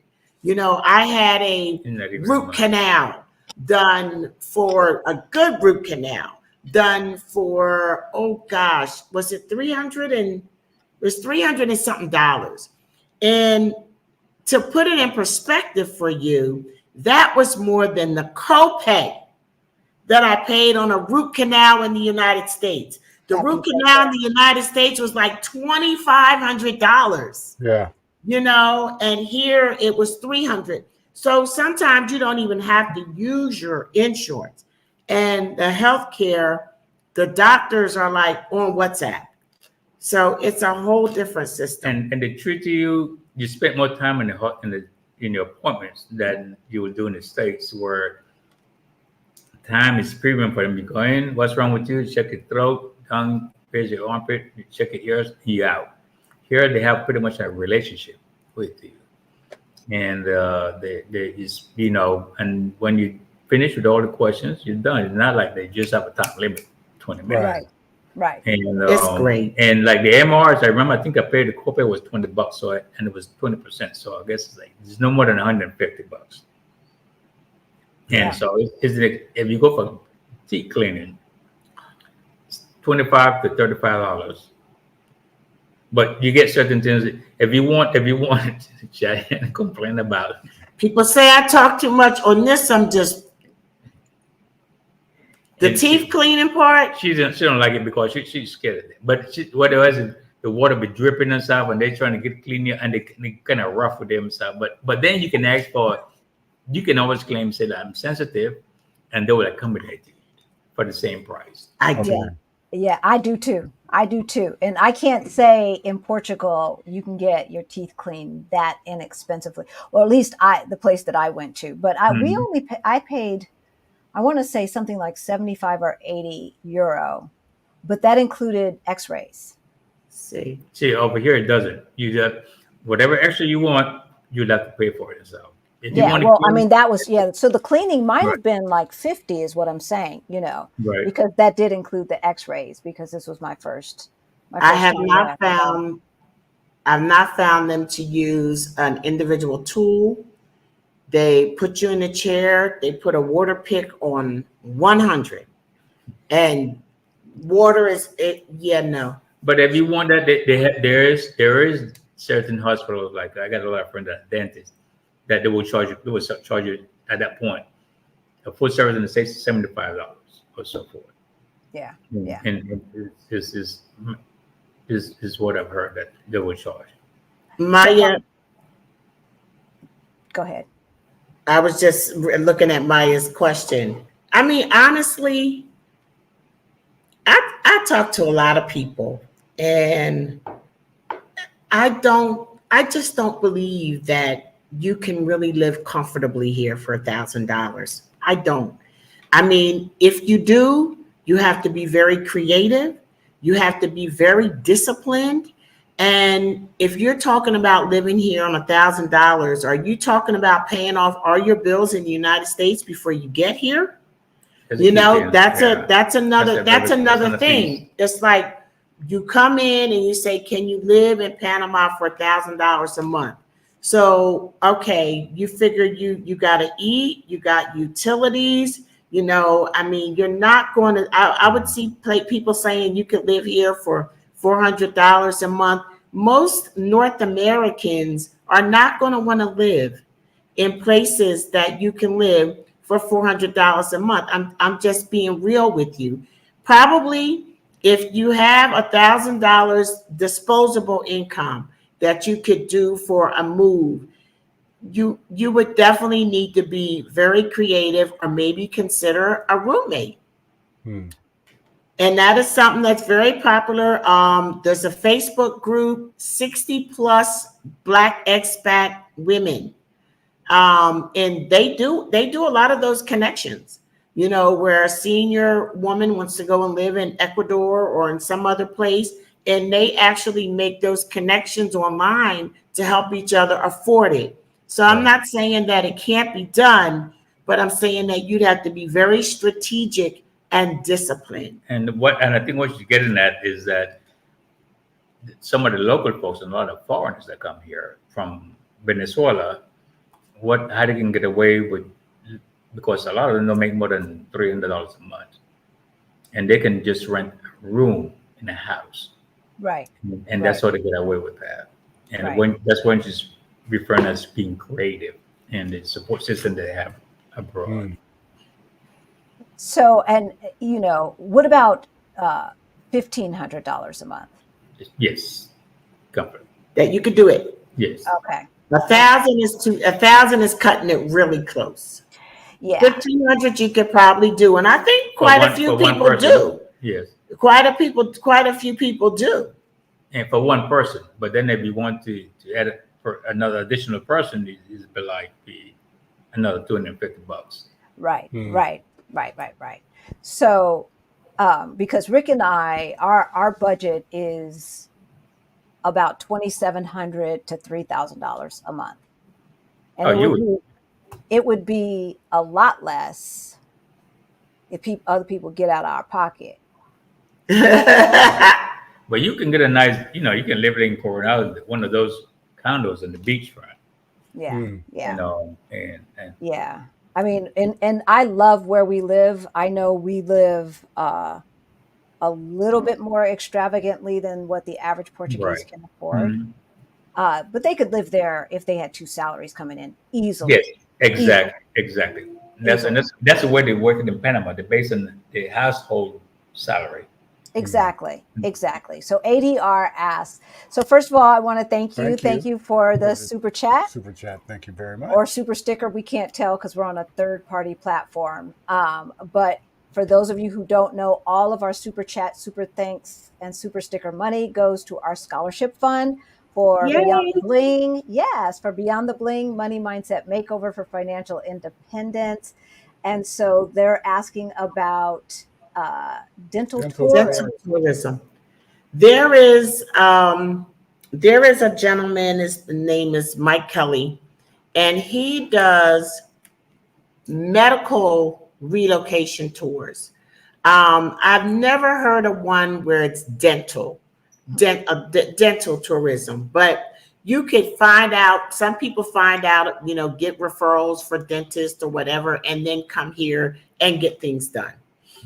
Somebody said something about a good root canal. Let me tell you something. I have had way too many root canals, and this one was good.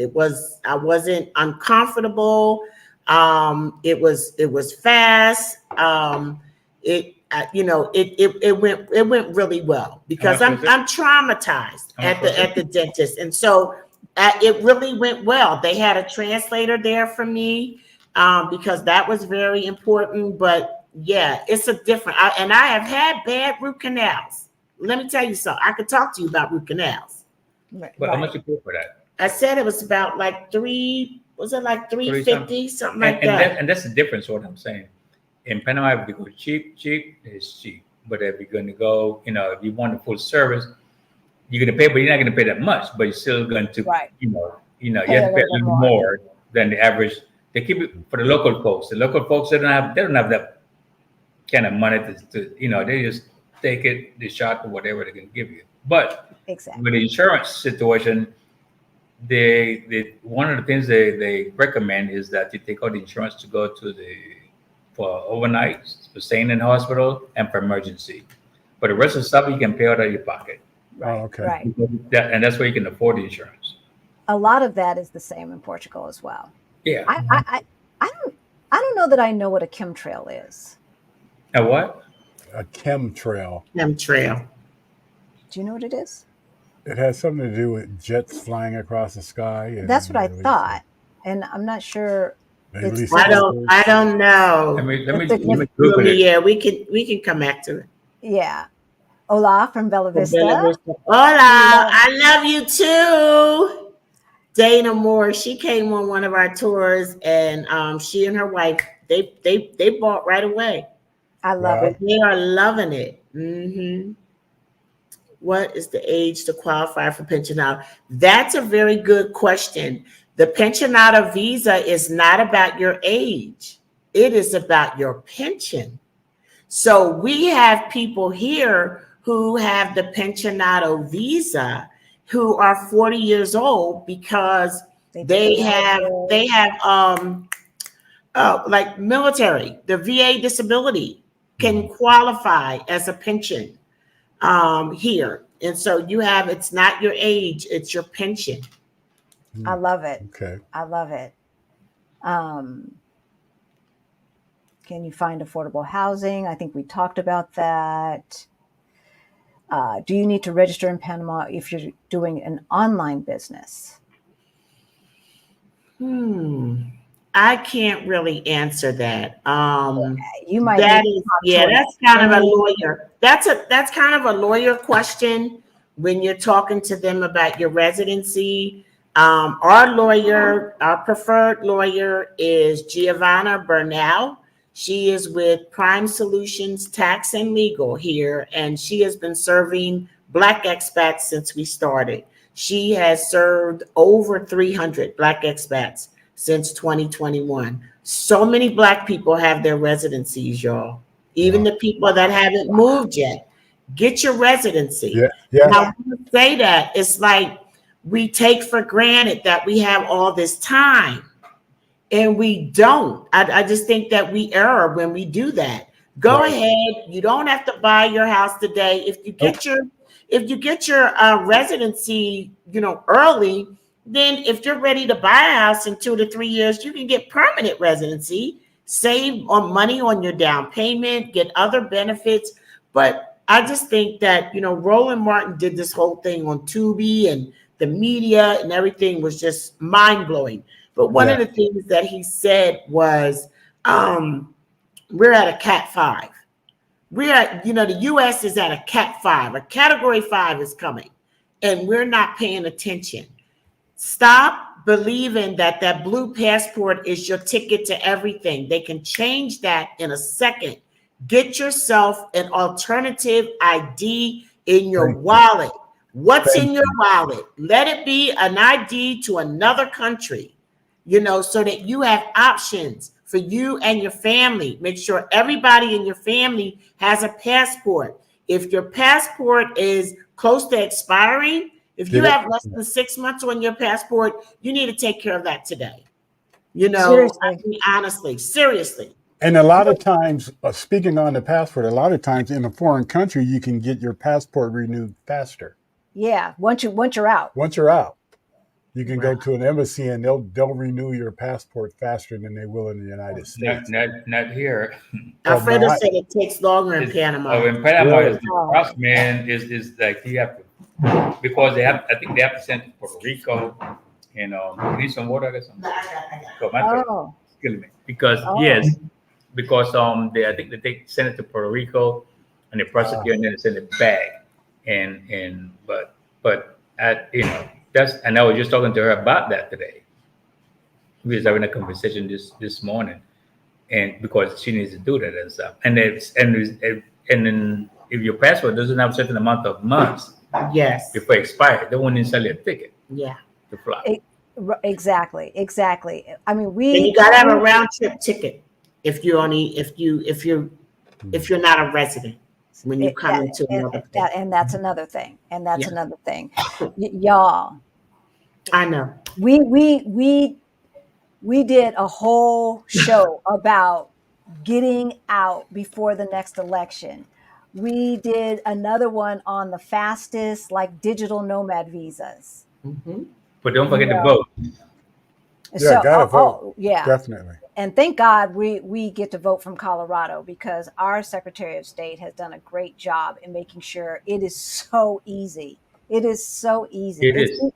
It's actually easier to vote foreign Yes. as a foreigner than it Than is it to is vote to be in at the home. States. Yeah. You know, Yeah. Yeah. You absentee. It was quicker.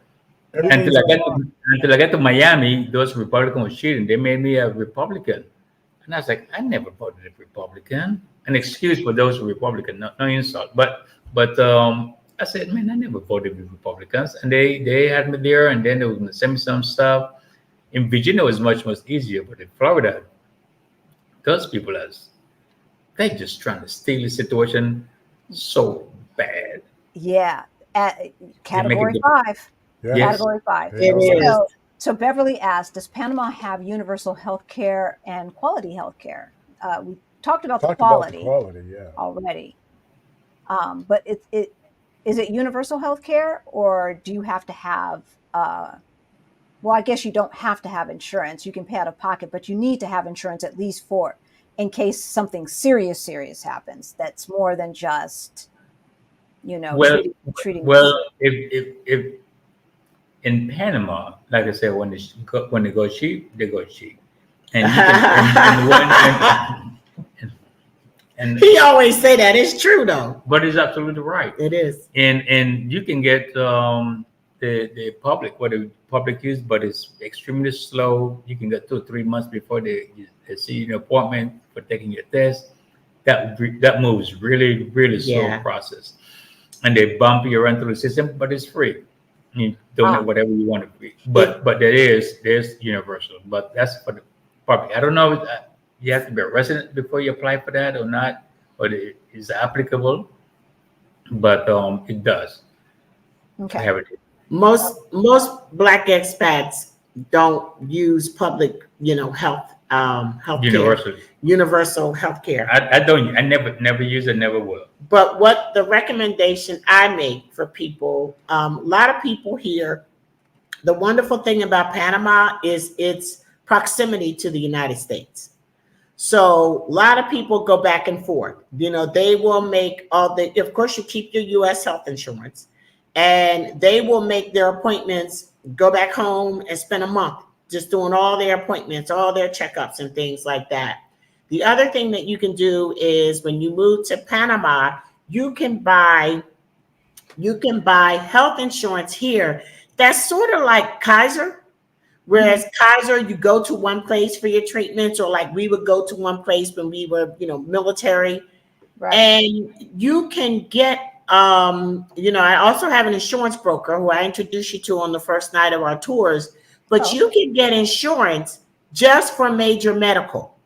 Because again, like if it's just stuff that you're going to have to need, regular routine stuff, look, a root canal costs you $350. So, cost me $350. And so it's not things that you can't afford with your retirement income or whatever. Now, if you have to be hospitalized, that's where the expense is going to come in. And I understand that sometimes they want a deposit before they take you in. Between $5,000 to $10,000. Yes. And they will use every penny of it. So you ain't getting no change. You ain't getting no change back. They will get a specialist for you. Yes. They finna run up that bill, right? Yeah. But what I suggest to people is that you have a rainy day fund.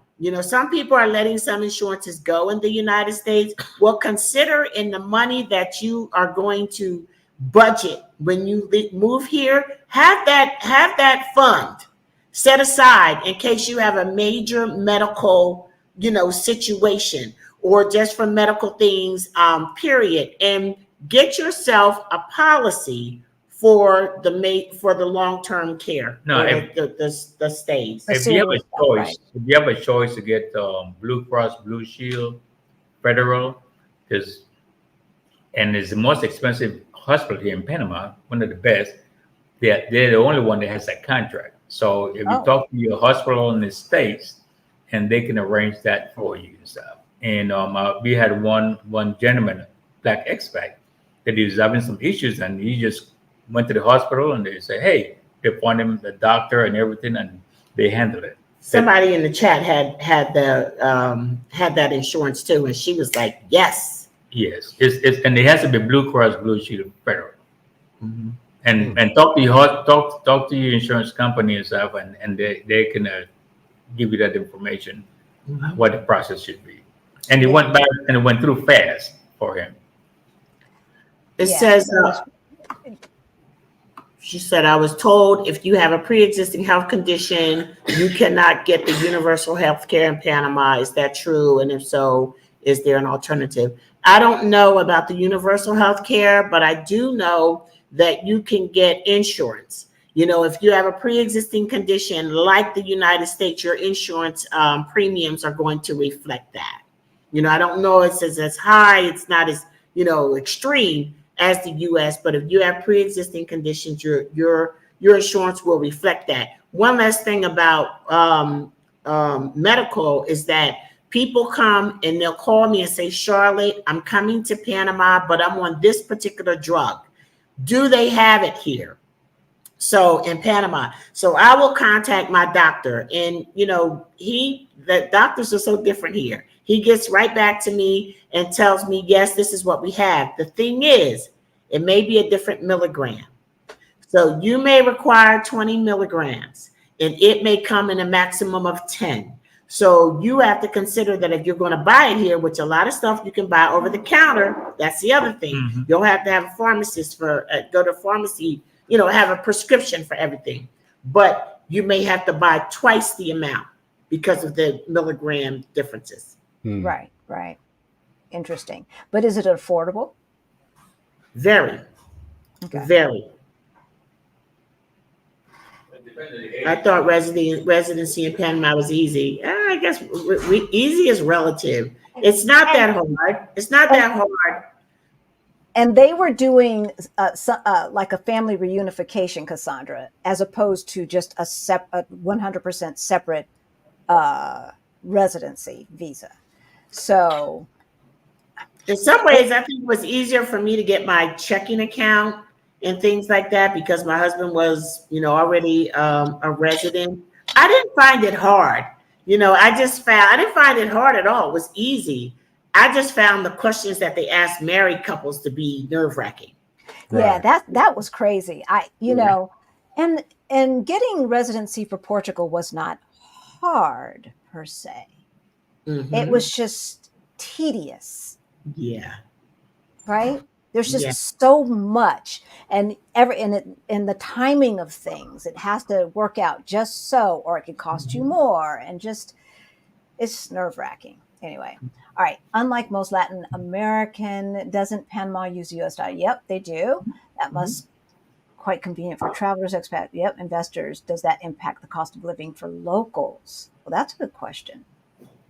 I'm sorry. Does it impact the cost of living for locals? The fact that you guys I don't think so. It is. I mean, everything is kind of dollar for dollar here. Right. It is. You know, it is what it is. There's no conversions or anything like that, which I like. It makes it very. You know, I've gone to places where I got to convert everything, and it's a turnoff to me.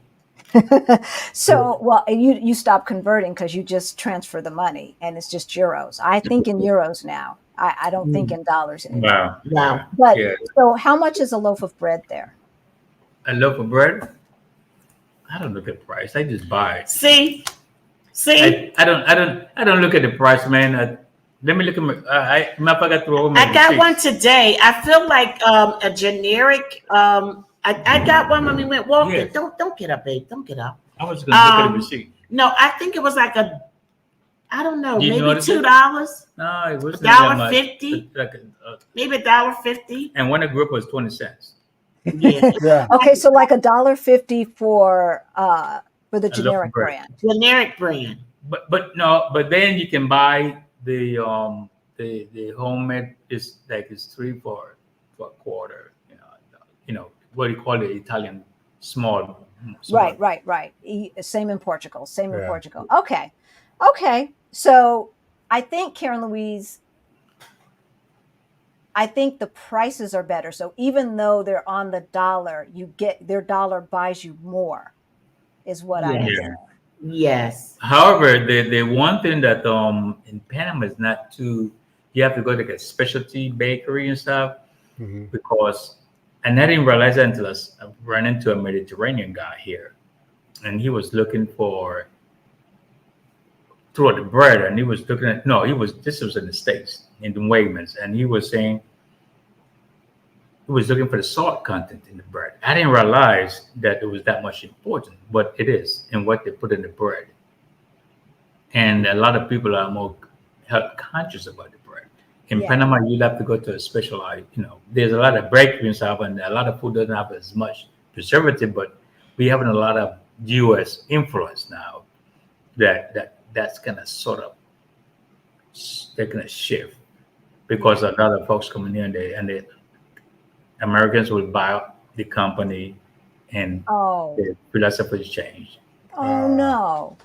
That would not happen in Portugal because they've got EU laws that say certain nutritional requirements for things. So, all that sugar and salt and stuff that they put in the food here is not in the food there. And I'm used to it now. And now the stuff here tastes very salty. Yes. Yes. Very salty. When I first came here, the smell of fresh food was disgusting to me. It was like the meat smelled different, and that's what it was. It was fresh. It was fresh, and I was just like I couldn't stand it. And then I started to notice that I was like, these drumsticks are so tiny, and Alfredo said because chicken legs are tiny, and he was so right because. Now I'm very conscious. It's like, why is this drumstick so big? Right. Yes. And the food tastes different here. It's much fresher. People come here and they get healthy. Yeah. They get healthy. I think the warm weather and the fresh food goes a long way. And it's steroid because I remember Purdue used to have a commercial. They used to claim the chicken wings was much bigger because they lift weights. And I was like, and this is back in the 70s, the 80s and stuff. I was like, and they probably lift weight, they probably take steroid. And that's what they tell you. Exactly. I don't think that was a question that we had up before. She was just kind of making a statement that the best thing about Panama is the financial requirement. So is the financial requirement is low or is it high? I think she was saying the financial requirement because $1,000. Most I can't say. I mean, I would say probably a lot of people in the United States, have that. For an American standard, it's low. But for Panamanian, we got Panamanian live off for $250 a month. Put it that way. But like Coach Charlotte was she pointed out earlier, they live under certain conditions and stuff, and they can live in the country. Right. They will have they have a big piece of land. They have all kind of fruits, and they live most of off the land. They go to the market, to the public markets, purchase all the fresh food, the fresh meat, right, for a lot much cheaper. They live better than us than we do. See, and there's not as much obesity here. There's not as much obesity. Yeah. And I don't know how, because they fill your plate up with carbs. I mean, you might have rice and potatoes and beans on the same plate. Well, indeed, the same thing in Portugal. They walk a lot. They walk a lot. Yes, and we walk a lot in Portugal. Yes. We do. So is it safe there for a single senior female? Oh, yeah. I would say so. Definitely. And again, it depends on where you are. I think that for a single female, you just need to be living around people. Like I wouldn't come and live in a very rural area. Have people around. I just say somebody need to hear me holler. Okay. And there's also a lot of Black expats that, embrace you. So there are people here, and like I was saying about, the things that I don't get paid for, I go to doctor appointments, with people. I check on people who don't live with other people that are here unaccompanied. People come on our tours unaccompanied, and you fall into a family, and that's it. We take care of each other. That's right. That's right. That's right. It's the same vibe that we have in Portugal. The exact But same vibe. they do have some folks that live off the grid, but they still have close by a support system if they Right. want to, because they live off the grid because sometimes they don't want to do day-to-day basis, but when they need support, they just and there's that in understanding among A them. lot of times those are men though. No, this what's the girl from CashApp called? Coffee. She lives in the mountain, beautiful place, birds.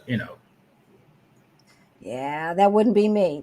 So MK Mitchell says, I'm late. What's the main employer there?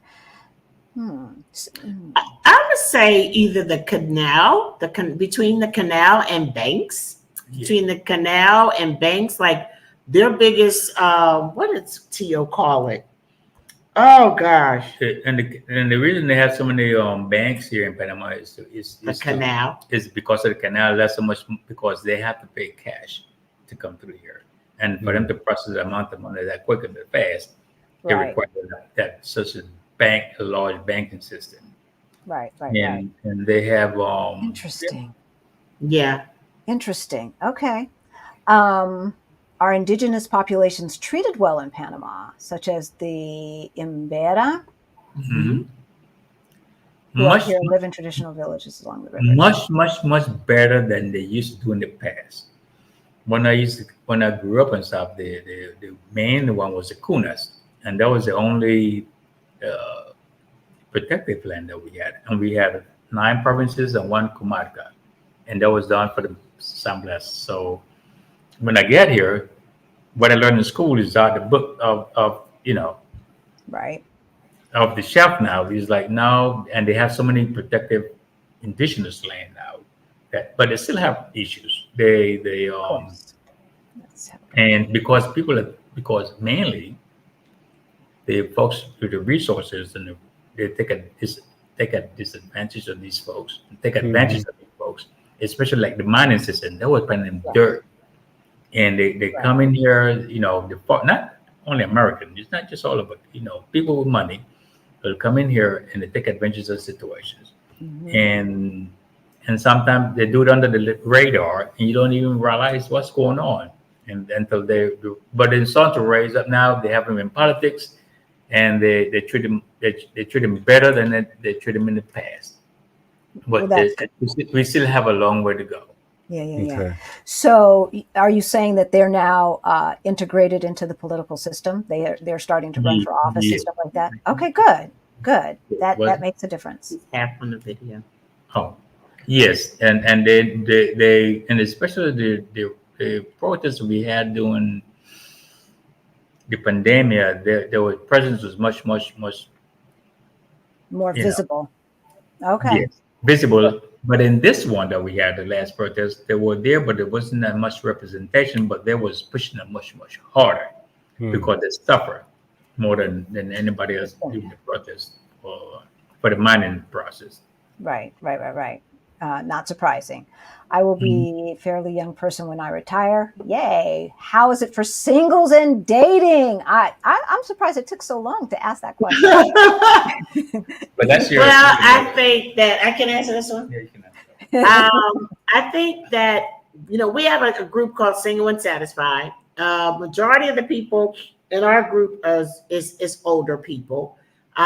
Just because a large population of Black expats in Panama are 40 and above.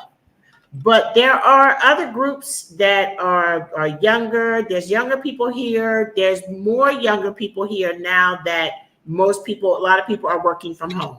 So it's just about getting out there, don't discount Panamanian men either, because, Just be careful.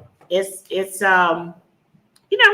I mean, Yes. it just depends on. I had one sister girl come here, and I don't know, for those that follow me, you may have seen our very first beat baby. So she came here, she met a brother here, and her baby was born in October. Her name is Genesis, and she is adorable. And Genesis is our first beat baby born, BEIP, Black Mhm. Expats in Panama, Right, baby right. born, and she was born Panamanian. And we have good Wow. people and we have bad people. That's She's just like born any other place. Panamanian. And Yeah, just of make course. sure when you meet, if you can get reference, it's much better. But just get to know the person. Just be careful of just jumping into, and that's any place in the world. Right. Many Of course. relationships. There's definitely young people Yes. here, though. Yes, they do. They even for the older guys, you'd be surprised. And older women and stuff. They is in Panama is this. There's a lot of opportunities, and there's a lot of nice people. They're very giving, and they like to share, and they're extremely friendly. We have a location in the United States. And so I do keep my U.S. license up to date, and I keep my U.S. Passport up to date. Yes. And I go home. I go back and forth to the States to do that, because we do have a location in the States. Especially military, we have options Yeah. to renew your military ID. We have I You think can renew it from here. yes, they call it Building 9, and the U.S. Embassy will work also to renew your passport and so forth. Yeah. Yeah. It seems like I've been coming back to the States way more than I thought I was going to. That's for doggone sure. Can you just repeat what part of Panama you live in? Brisas, BRISAS, de Golf, GOLF, like it's translated Brisas of the Gulf. And it's Norte. There's a Brisas de Golf Arejan, and then there's a Brisas de Golf Norte. We live in Norte, closer to Tocumen Airport. Yes, I really, and listen, it's too late. You don't want to get me started talking about Brisas de Golf Norte, because I love it here. And the bridge is based on the golf course that they built there. And you know, it's one of those prestigious golf courses that they have here. Okay. All right. So we talked about the medical insurance, but did we give a basic price for the It all private depends. insurance? It all depends, because I asked that question a couple of times in a couple of meetings. It all depends, if you have your condition and your health condition and your age. Of course. So it all depends. And Charlotte, did you give him the? I don't know what the price is. No, did you give him the contact, the insurance guys? No, but I can. Yeah, we can give you the Yeah. information. You can call him and you tell him Black Expat, you know. Okay. From us, So- they can answer that for you. Their website, contact information, and everything is in the description below. We're going to start wrapping it up, folks. Yes. Yes. This is fun. I see it's a lot of questions. Yes. Oh, Can you yeah. please talk Yeah. about safety compared to the U.S.? Gun violence, rapes, burglaries, single women feel safe walking at night. Much lower than Panama, than US. And the gun safety is extremely difficult to get license for gun and to purchase gun here. They're extremely strict. Oh, that makes a big difference. It does. It- However, they still got criminals with guns, but when you compare it by percentage, it's extremely low and extremely low. Yeah. And so, Isan, when you know that you can check in the Earth Awaits, and they will compare everything to New York City. So you can look up the cities in like Panama City and whatever in Panama, and it'll compare it to New York, and that'll give you some indication of its safety. And I bet you dollars to donuts, it's probably at least 50% safer. And so, no, you don't give up your passport for permanent residency, babe, because then you wouldn't be a citizen of any country. Listen, U.S. is like a dysfunctional family to me, but I'm not leaving it. I'm not leaving it. It's family. Not right now. Not right now. I keep my gateway. Yeah, You know, and until keep my my kids, footprint. right? Until my kids get out, at least, and let's see. Maybe we'll do the right thing in November. So But in some of those keeping your passport is dependent on the agreement that you have with the country, because in some places you have to turn You it have in. to give it up. Yeah, in some countries you have to give it up. And even with the US, if the US don't have the agreement For citizenship or residency? For citizenship. For I believe it's citizenship. citizenship. for Yes. citizenship, Not not residency. residency, Not because then residency. you wouldn't be a citizen of right. any Yeah, place. absolutely. Yes. Yeah. So, is there an issue with receiving your Social Security check if one lives in Panama? Is that a country wherein the U.S. won't pay out? The advice is to make sure you handle, especially that initial Social Security payment, make sure you're in the United States when all of that is happening. And then after that, everything is electronic. So it goes into your US account. And Alfredo, you want to speak to that? Well, we have a couple of Black expats here in Panama that the best thing to do is go through with a lawyer, and they can make sure that the transfer comes directly to the bank in Panama. So that can happen where your Social Security can come to Panama. So that's available. I prefer not to, that's just my choice. And I have everything in the States, and I just transfer Hmm. and give Yeah. me that. But they do have folks that I think Tia took care of that for a couple of clientele. I don't trust the US. But they do have, you have to go through a process with the Social Security folks, and they will transfer your stuff from the United States. The one thing they don't like is the biggest thing that they had is they will not send a personal physical check to a PO box. Yeah. And in Panama, we don't receive mail at your residence. Hmm. So that's a key thing. The Social Security folks will not send you a physical check, but if you do the electronic transfer, and they just transfer, yeah, it's a process you have to go through. But yes, he can. He can do it. Yeah. It seems easier just to keep a U.S. bank I agree. For me, it does. for now. I agree. For now, And I just feel like they're red flags. You know what I mean? because we know we had a subscriber who was like in Russia or something, and Yeah. he was getting his check just directly deposited into his Russian bank, and then They stopped. when stuff started jumping off, Right? Or right? So So yeah, places you so live. if we get sick and you have to go Right. back to the States, and you And broke your money's and here. your money's going over there, and it takes a minute. Keep those. I think keep the footprint in the United States. I think that is just my advice. Keep the footprint in the United States. I would be very uncomfortable just cutting off, everything. yeah, And seriously. get your Social Security solidified and get those checks started before you leave and transfer. Right. Um, Because if they have any questions, they might want to see you in person for your appointments. Yeah, exactly. So the main part of that, some of that we've already answered, but is like doing flipping houses and stuff. Is that a thing there in Panama? But even in the United States, people think it's that easy. But in some state, flipping houses, you require to be a contractor to do that. People Well, think it's easy. In Panama, I'm sorry, go ahead. He is a contractor. So I Okay. think he does it in the United States. Yes. So And in Panama, it is. But they always have there's always have laws that most average person don't practice until they get caught. So the thing for them to consult with a lawyer. Yeah.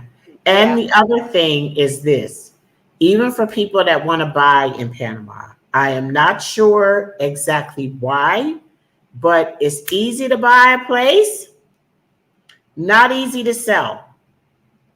Not easy to sell. For some reason, it takes time to sell your house. Okay, so then flipping houses is not really a I thing. wouldn't. I would, if you're gonna come here and you're gonna flip houses, I'd really have a plan, a market study, something that you know is going to work, because you might buy them houses and it might sit. And I still don't understand it. Like I said, I talk to a lot of people. You know, we see a lot of different places, and I'd be like, gosh, this place is amazing. And the place that we're seeing, it might be $100,000 less than a brand new place, have a lot more space.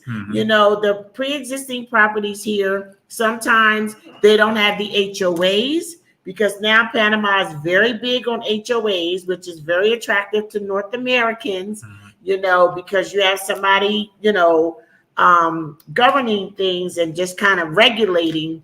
But it is, I'm not exactly sure why, but you gotta know what you're doing. And I would say we have a business to business network. And we meet the second Wednesday of every month. And what we do is we try to put like people like him or her, I'm not sure if it was a male or female, that want to do that. You can meet with people who are already doing it here, or talk to Panamanians who are doing it. Or sometimes, you know, people that come here from North America or foreigners, you know, you come to our business to business network meeting and you meet Panamanians that you can work with. That's another way to get in the door and be able to earn money, is to partner up with people who are already citizens. So we try to create synergistic relationships, as opposed to having Black expats here trying to compete with each other for everything. But when you're trying to do this partnership, make sure that person is licensed for it, because one of the biggest thing in purchasing and selling a house, a lot of people buy a house and the deed is not clear, and they get a hot potato in the ham and they really don't own a house. So that's why you always want to have your lawyer and your realtor, that especially the lawyers, and they will check with the municipalities and see if the deed is clear to sell, because a lot of people sell houses and it's not clear to be sold. So that's a very Yeah, see, that's the thing, you know, that can happen in Portugal as well. So I don't understand this question. Do you? Yeah, they're talking about the bases, Al. So she's asking, she noticed that there was a lot of houses converted at Fort Clayton. Have they did anything with Fort Kobe? Now, I'm not even sure where Fort Kobe is. Fort Kobe is Punta Pacifica. Oh, okay. Oh, yeah. Okay, you mean Panama Pacifica? Panama Pacifica. Panama. That's Kobe and Howard Air Force Base. Okay. Oh, yeah. Lots of conversion. They got a whole 40-year plan over there. It's like a self-contained community. Yeah, definitely. Definitely. Wow. Well, we have the right people. If you guys are interested in stuff, Charlotte can hook you up. Anti-immigrant sentiment. I have not really felt that. I think I've felt it somewhat.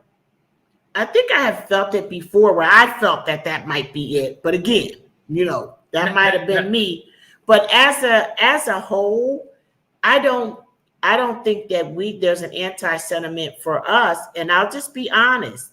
You know, some immigrants come here, and we want to demand North American behavior, which is you're out of order.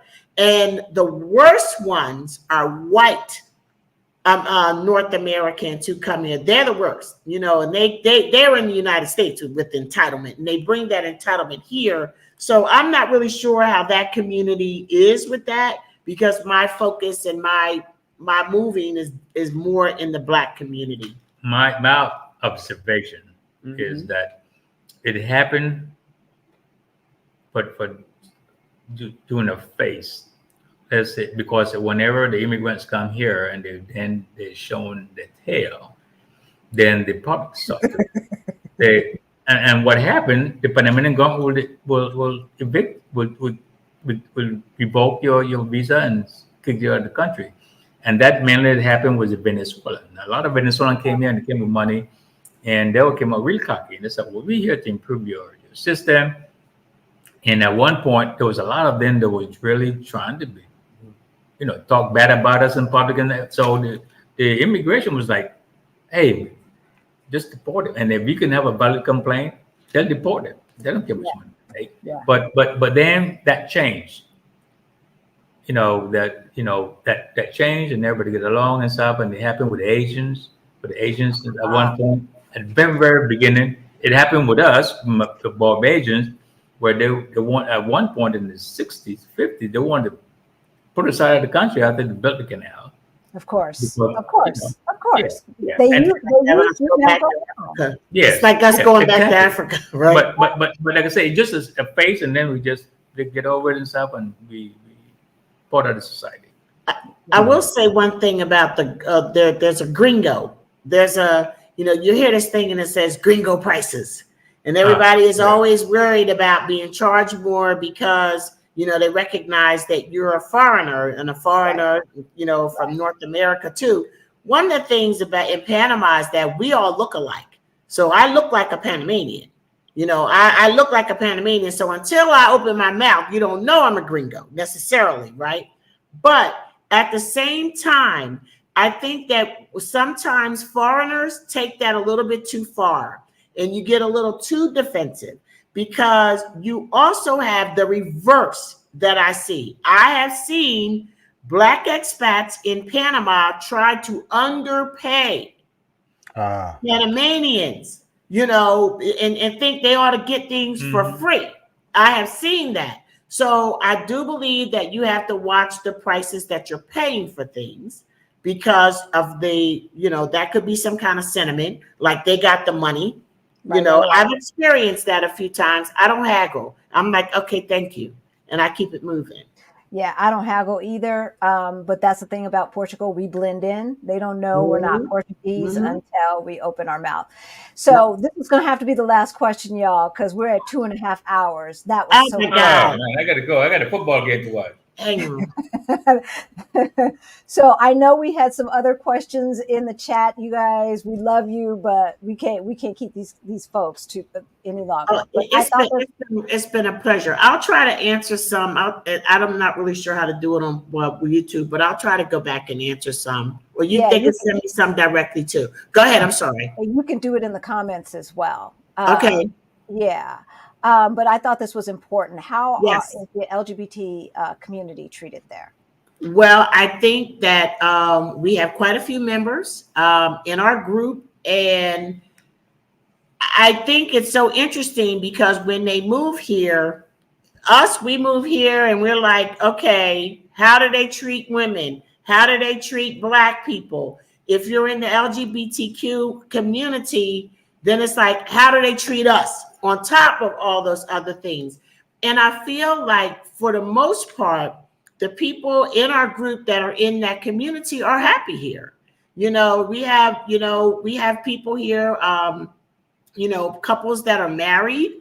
And I just think that for the most part, they feel happy here. I don't really hear a lot of complaints about being singled out. I think back in the day, Panama was a lot more strict and, they've come a long way. Right, with same-sex relationships, especially with the physical affection in public. A kiss it's with tongue in public and stuff.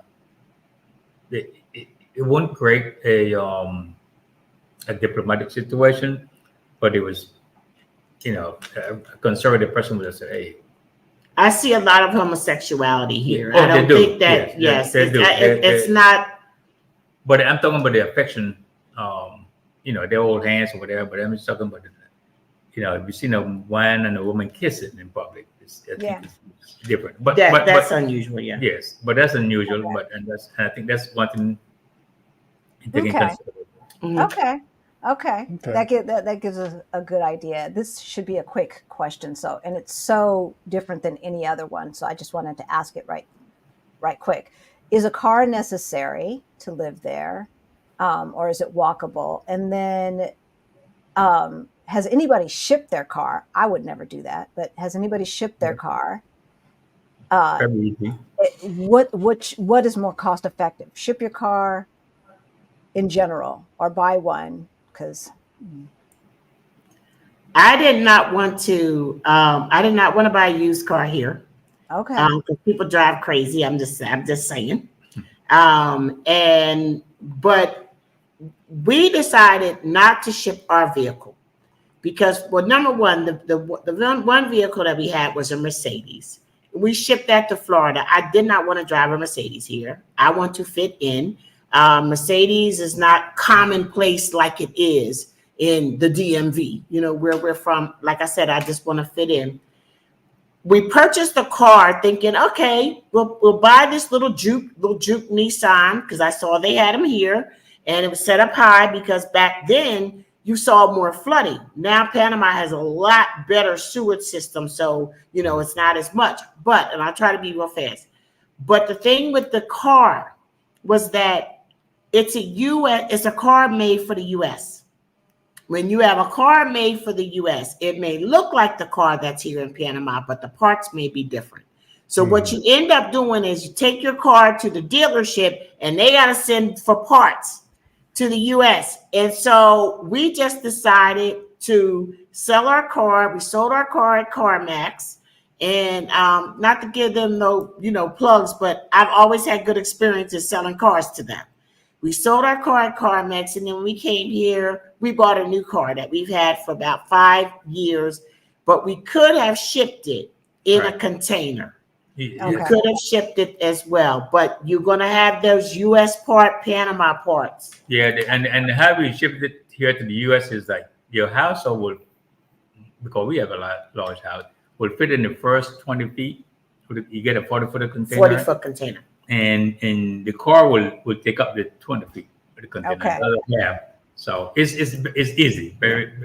I would buy here. But Yeah. if something that you have to hold on to and you want to and stuff, it's totally up to you. Yeah, if it's a classic or something like that, you're used to paying a lot of money to get the parts. But if it's just to get you from point A to point B, it doesn't seem to make sense to ship it.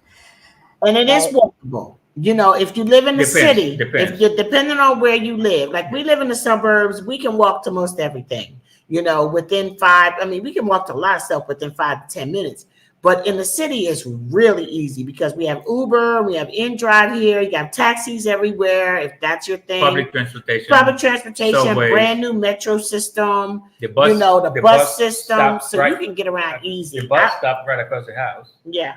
So you get to the subway, so you can get around. But there's some places like in San Francisco, it's like offbeat. We don't have that much transportation. But in most places, you have public transportation and make it easier to connect with it. Metro system. Okay, good. Yeah, that was totally different.